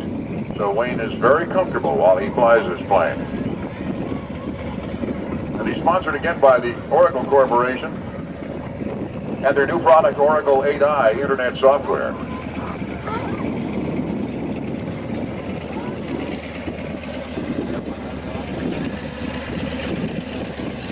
Ladies and gentlemen, I have Wayne Handley out here on the runway in front of me in the Oracle Turbo Raven. I'm going to see if we can talk. I'm doing fine. I'm ready to go out and play a little bit. You want to have some fun? I'm ready for that. I told him about your airplane, all the things it can do, so why don't you just show us? Okay, I'm bringing the power up now. It'll be a takeoff roll of a few feet here, and then we'll go straight up. Okay, and this airplane can accelerate straight up on the runway. 650 horsepower as the airplane goes straight up. Okay, we'll swing around, show you the paint job on the top for ways here. We'll go through 1,000 feet right now and show it. Well, it's packed up.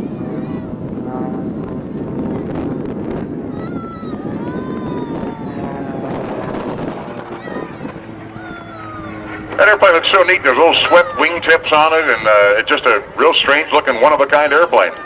We're going to do an 8 here, so it's just totally obvious that we do it. Now, Frank, we'll do the flip top. What I want to do is go up, do a couple rolls to the right, and tumble the airplane back out of my original heading. Okay, and this is the Avemco Indo. Watch. And here goes the tumble. Hello, that looks familiar. Good. So that's a good sign when it looks familiar. Now straight down.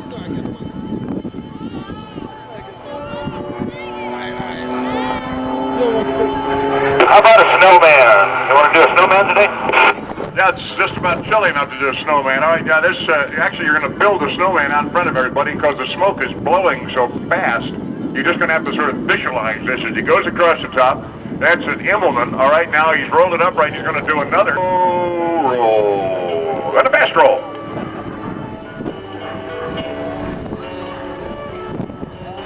And watch, he goes up hammerhead. He's going to do an 8-point roll and way up. There's 1, there's 2, there's 3, and 4, and 5, and 6, and 7, and 8. Now I got a hammerhead up the top here.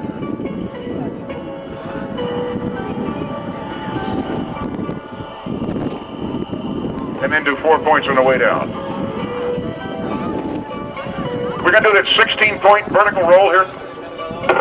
Yeah, what do you say we do 16 points and we'll do them both straight up. Bump about here. Get a little Kentucky windage, and we'll pull from here. Okay, and you count. 1, 2, 3, 4, 5, 6, 7, 8, 9, 10, 11, 12, 13, 14, 15. I'm blowing cold through here, and here we go into a nice spot.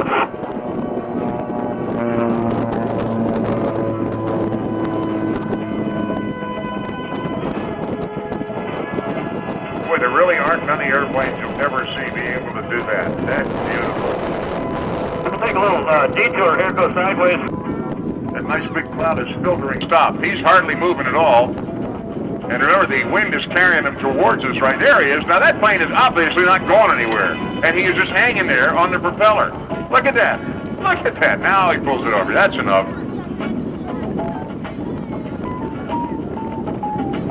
Going out here and do this 9270 ag turn for us? I'd like to have $1 for every one of these I did in my 25 years as an ag pilot. Just whipping around. Oh, there's an antenna there too. That's a good one to kind of play ag pilot with. Yeah, Wayne for many years has been flying an aerobatic program that he referred to as agrobatics. It's aerobatics as he would be doing it as an ag pilot. That was kind of fun. All right, what's up? We're going to go vertical, stop it, and then we're going to grunt and groan and see if we can make her pull uphill again.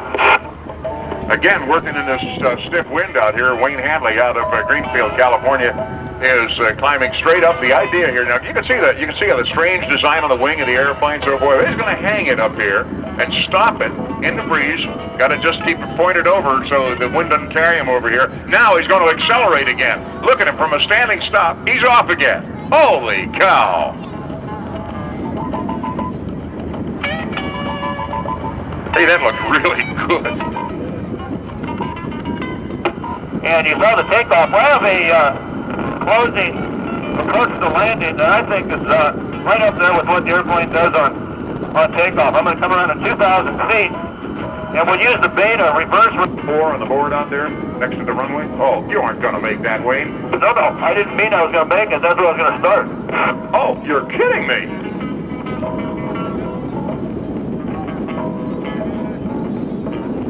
You can hear the noise of the propeller in reverse thrust right now, actually pushing the wind ahead. Oh, let's see where he's actually going to put this on the deck.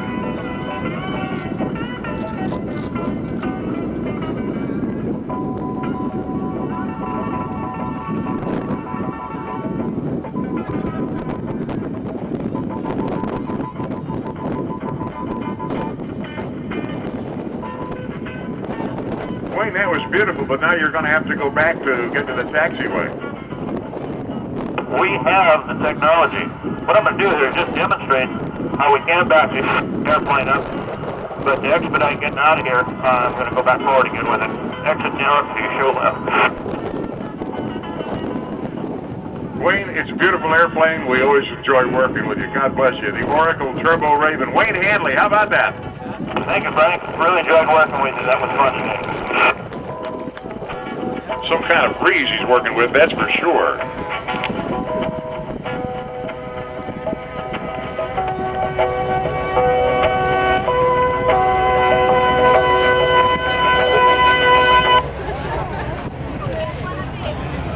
War II, a Vedaneev engine turns out 400 horsepower and rotates to the left as viewed from the cockpit, so he snaps it off to the right just to let you see what it looks like. Sponsored by Fujifilm, of course, and he'll let you see the sponsor's name. I'm just going to see if he's on the radio. Hold on a second. There's 4, there's 5, there's 6, there's 7. And now turns into a spin, and he accelerates it. There's 9, 10, 11, there's 12, 13, 14, 15, 16, 17, 18, 19, 20, 21, 22, 23, 24, 25, 26, 27, 28, 29, 30, 31, 32. Oh, man. Huh! I lose my breath just watching him do that. All right, as Ian Groom comes back in now from the right side, he's going to bring the airplane right out in front of us, and listen to the distinctive roar of this big radial engine dragging the Sukhoi, the Fujifilm Sukhoi Su-31 across the sky. As he goes straight up, first rolls right, rolls left now. Around to the right, as he continues vertical rolls, he caps it off, lets the roll start to load up, and the tail tries to pass the nose as he pivots around and sets up to come on back down. And as he's doing this, he lets the speed build up. And to show you how much power this airplane has, we're gonna show you double emoluments, but I want you to watch this one as he is going to pull around to the left side. Up comes the nose, over onto his back. He's checking the wingtips left and right, square to the horizon. Takes the Kentucky windage to keep him over the runway. Now he's upside down. He pushes the stick forward and flies the second part, but he's not doing the roll, so he's on the outside. Now there's the second part of the emolment, and to show you that the airplane still has plenty of power left, as he completes that, he comes back on the stick, and the nose comes up, and he will now start to fly part number 3. And once he gets it across the top, to show you how much aileron and rudder control he has on the ailerons, he rolls it twice around to the left side, then points the nose at the ground, and as he's coming down, accelerating through 140, 150, 160, 170, 180, grunting and groaning in the corner as he's pulling 4 times his weight in 4G full, and the nose goes straight up. And here's where he likes to show you how the airplane snap rolls off to the right side. 1, 2, and 3, and he holds it right there, squaring the wings to the runway and pushes off across, caps it off on the top, floats for a moment at minimum airspeed. The nose comes back down, and on the way down now, he's looking at that runway. He's also getting a good feel for the windage. As up comes the nose, and you will watch as he will roll the airplane as he starts to climb to the right side, rolling it off to the right 2 times around as he pulls it over onto its back and pulls it down. Here comes the ground rush. Looking at that runway coming up awful quick. He's looking for a bunch of speed. He's going to give himself about 300 feet here as he comes through center point, taxiing up from the left side now. We have the members of the Sky Typers, Fort Arkin Sky Typers out of Long Island, New York, Republic, Long Island Airport.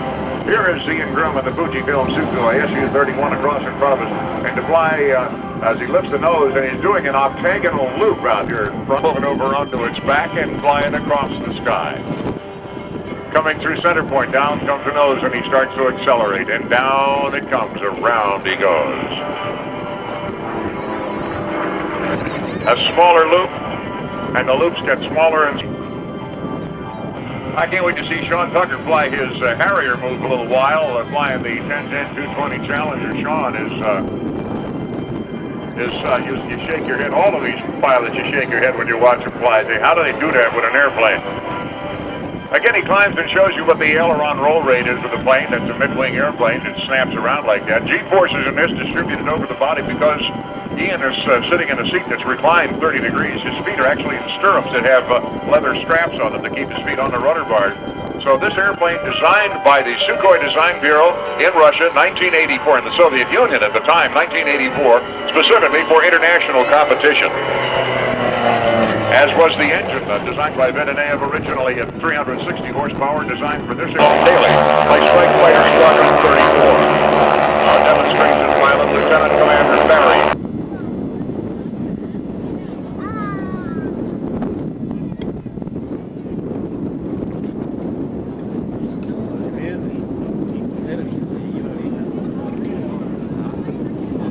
Off in less than 1,500 feet, then executes a maximum performance climb over the field, offering a plan-form view of this aircraft.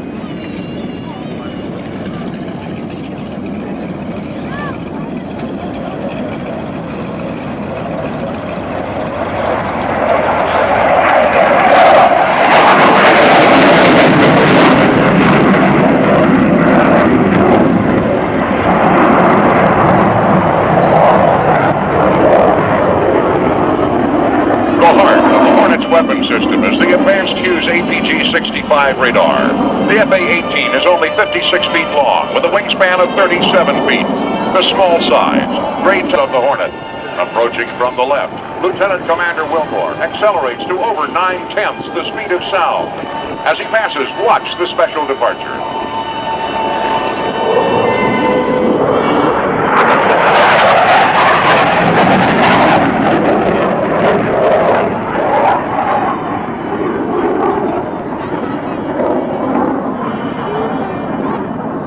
The FA-18 is equipped to perform air-to-surface attack missions under day, night, and adverse weather conditions.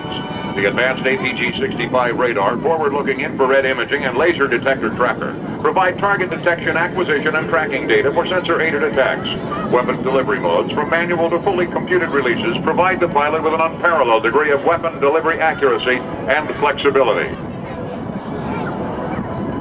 Lieutenant Commander Wilmore now performs a simulated bomb loft delivery. As a strike fighter aircraft, this is one part of the vital mission of the FA-18 Hornet in combat. This is the 1/2 Cuban 8 reversal.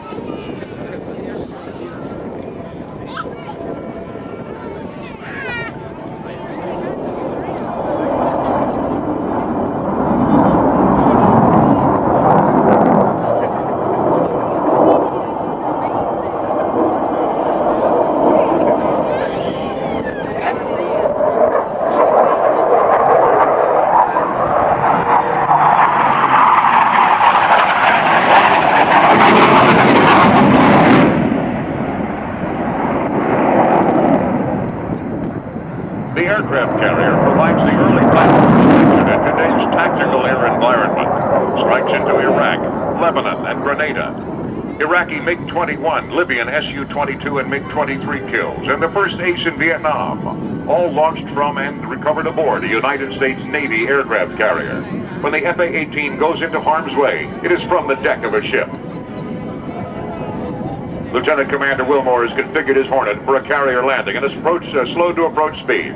Excellent slow-speed handling characteristics make the Hornet ideal for operations from a carrier deck. At center point, Butch selects full afterburner, raises his landing gear flaps and hooks, and commences a climbing spiral.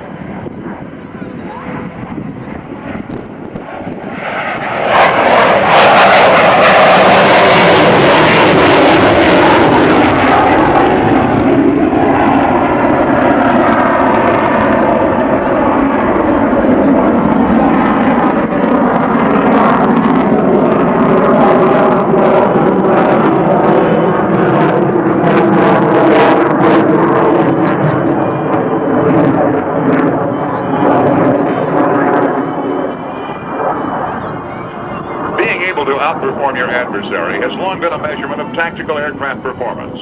This pass will graphically demonstrate the tremendous performance of the FA-18 up and begin a second implement.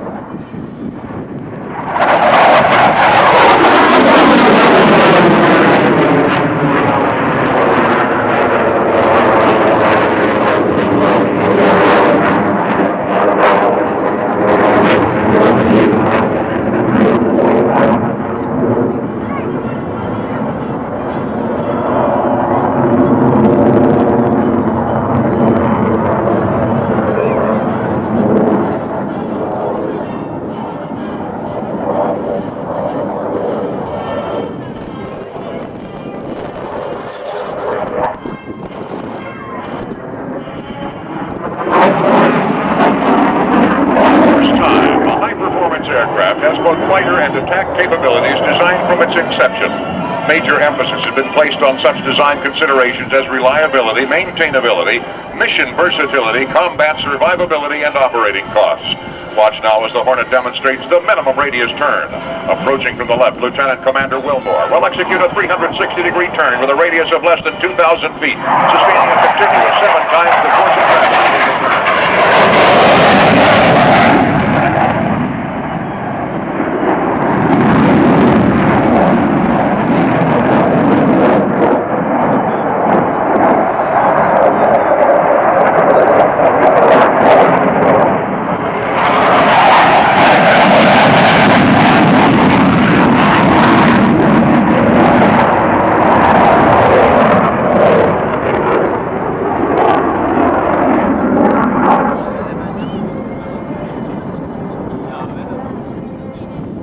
Flying at an airspeed which enables it to outmaneuver other aircraft in a slow-speed dogfight.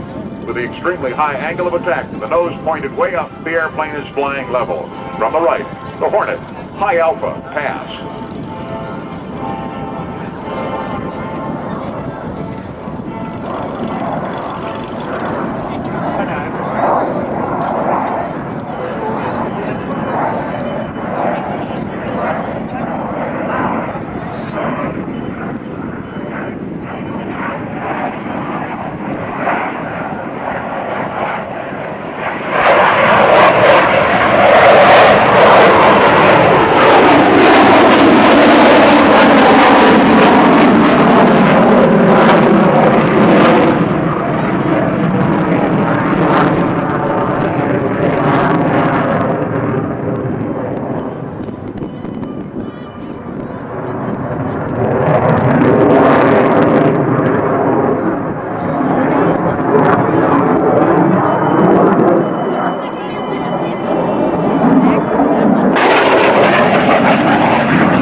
Lieutenant Commander Wilmore will be flying the landing approach at 130 miles per hour. This slow landing speed gives the pilot more reaction time to correct his rate of descent, lineup, and airspeed.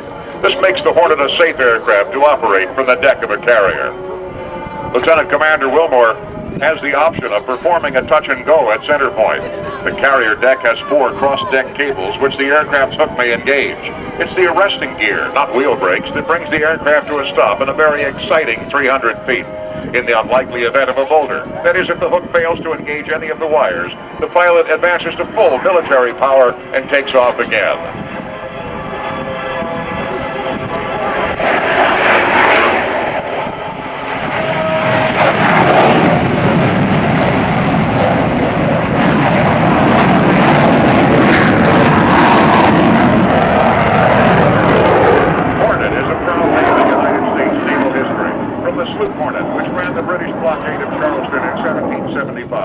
To the aircraft carrier Hornet, which launched the spectacular B-25 raid on Tokyo. The name Hornet remains at the forefront of naval history. Today's Hornet blends advanced concepts of air. Butch Wilmore.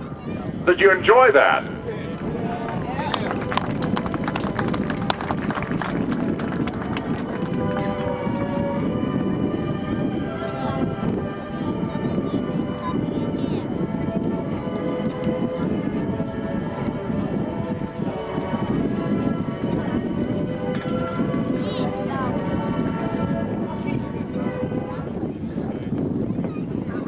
A reminder, the 82nd Airborne jump is at 1400, 2 o'clock. A lot of people asking us about that. The 82nd Airborne at 2 o'clock, and we'll tell you how come it's delayed if we have time a little later. It's kind of humorous. And Dale Snodgrass is signing autographs at the AT&T booth. That's right behind us here. It says AT&T 5 Cent Sundays right behind center point. Snort, give me a wave, will you? His back is to me. He's concentrating. He has to think about signing his name. Anyway, Dale Snodgrass, the AT&T F-86 Saberjet, is back signing autographs at the AT&T booth.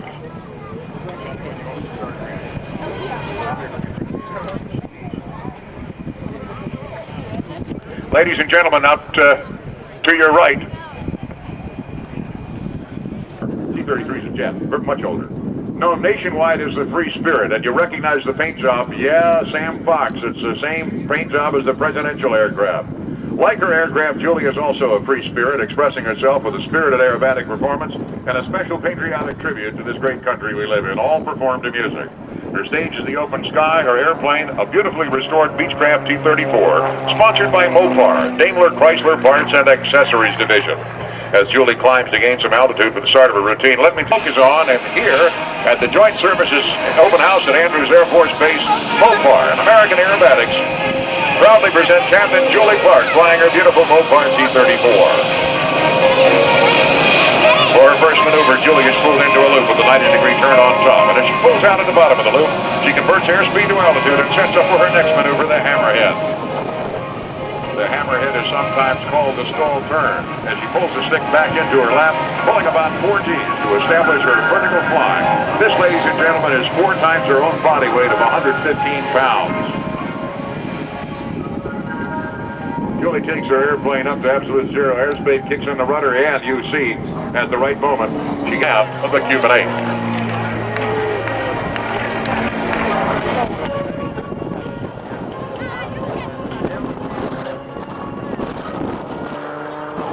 Now Julie will pull up into a 45-degree angle, and this time hold it for just a moment before rolling the airplane inverted into a half roll.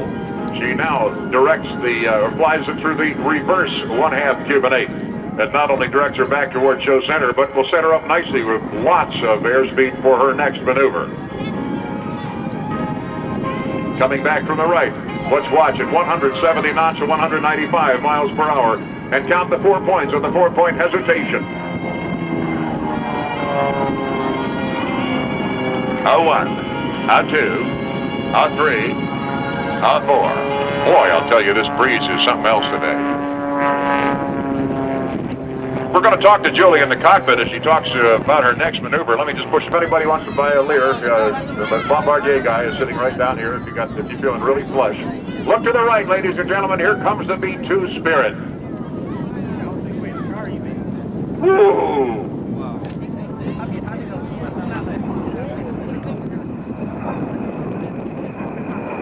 The B-2 Spirit is a multi-role bomber capable of delivering both nuclear and conventional munitions. A dramatic leap forward in technology, the B-2 represents a major milestone in U.S. bomber modernization. The B-2 brings massive firepower to bear in a short time, and the B-2 provides a penetrating, flexible stealth technology with high aerodynamic efficiency and large payload, gives the Spirit important advantages over existing bombers. Because the Spirit becomes invisible to radar, it has a greater freedom of action at high altitudes, thus increasing its range and field of view for aircraft sensors. On refuel, the B-2 has a range of 6,000 miles.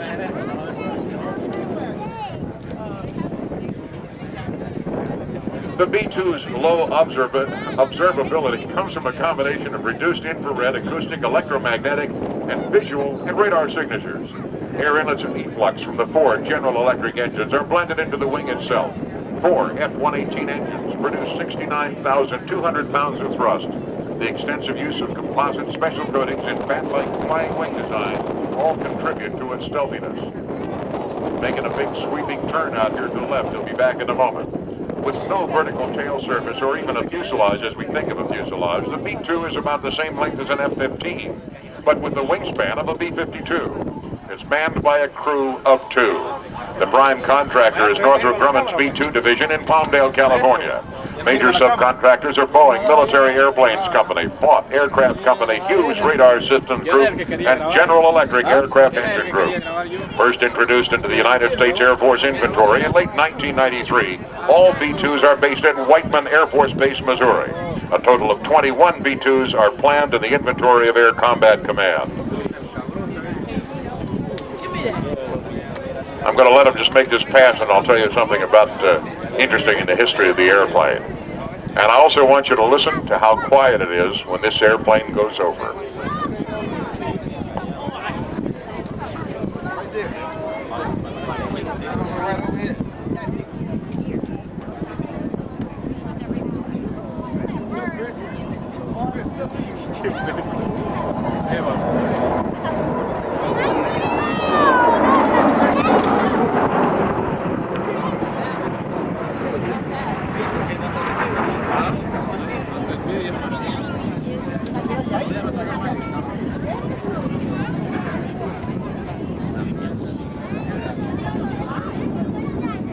In 1995, the B-2 Spirit flew its first ever global power mission, a flight from Whiteman Air Force Base, Missouri, to a target range. Once on the ground, a new crew boarded the B-2 and flew it back to Missouri without even shutting down the engines. The two flights took over 24 hours to complete and clearly demonstrated the B-2's ability to perform a mission anywhere in the world. From the 509th Bomb Wing, the B-2 Spirit. I want to tell you something about the B-2. You know, you talk about, we hear people, they come to an air show and then they say, well, they will fly 3 if they have a long flight to make. They may only fly 2. Here at Andrews, they are flying 4 passes. So if you haven't taken a picture of the B-2 Spirit, take a picture now. Remember what I said earlier? When you take a picture and you look at this plane, because it's totally non-reflective from underneath that flat slate gray, it looks like somebody has torn a hole in the sky in front of you.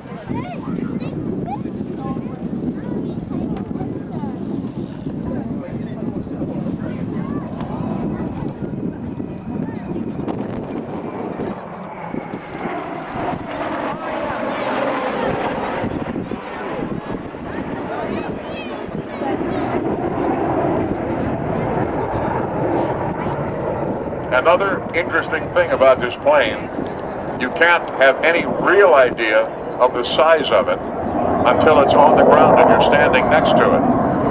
You look at it and you never really are sure of how big it is. But if you're standing on the ground, on your tippy toes, you can touch the underside of the plane. I did this at Eglin Air Force Base a couple of years ago. They had one on the ground there for part of the firepower demo they were going to do, and they invited me over to look at it, and it's really, you really have no idea of just how big or how small the size of this airplane until you're on the ground next to it. Looks like the Golden Knights are going to do it. I got Lieutenant Colonel Dave Stahl here.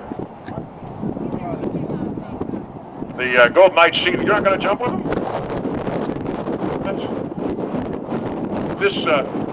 Colonel Stahl, you're not going to jump with the team today? Huh? But we ever do the show here at Andrews, we always know the CO is going to be here. So you know, I had my first pre-fall parachute. We used to come, you know, we do air shows. We talk about, we'd love to have more noise, jet planes, all this noise.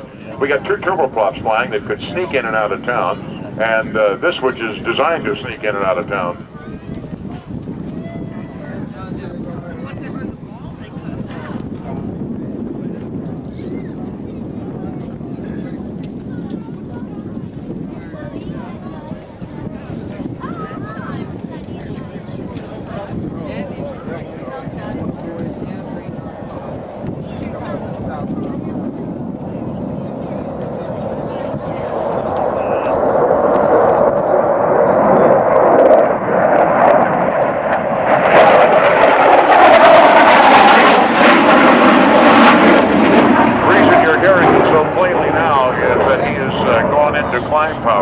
Letting the aircraft accelerate, and they are starting to climb out right now. I'm just listening to they're being given the ATC clearance right now as a 050.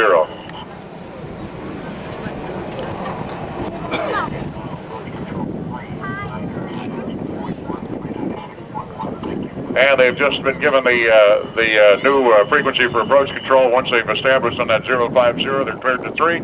Approach will get them out of the area, and the Golden Knights airplane is about to take off.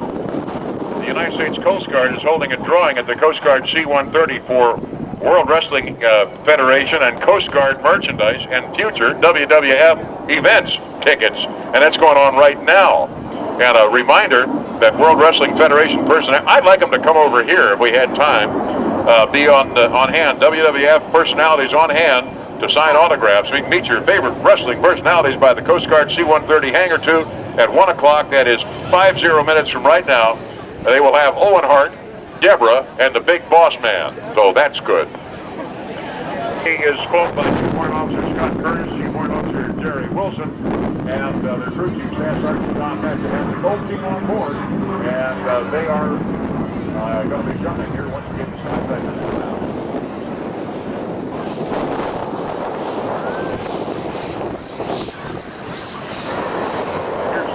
Here's Here's what a gold knight looks like standing on the ground saying, 40 knots of wind up there. I am glad I'm down here.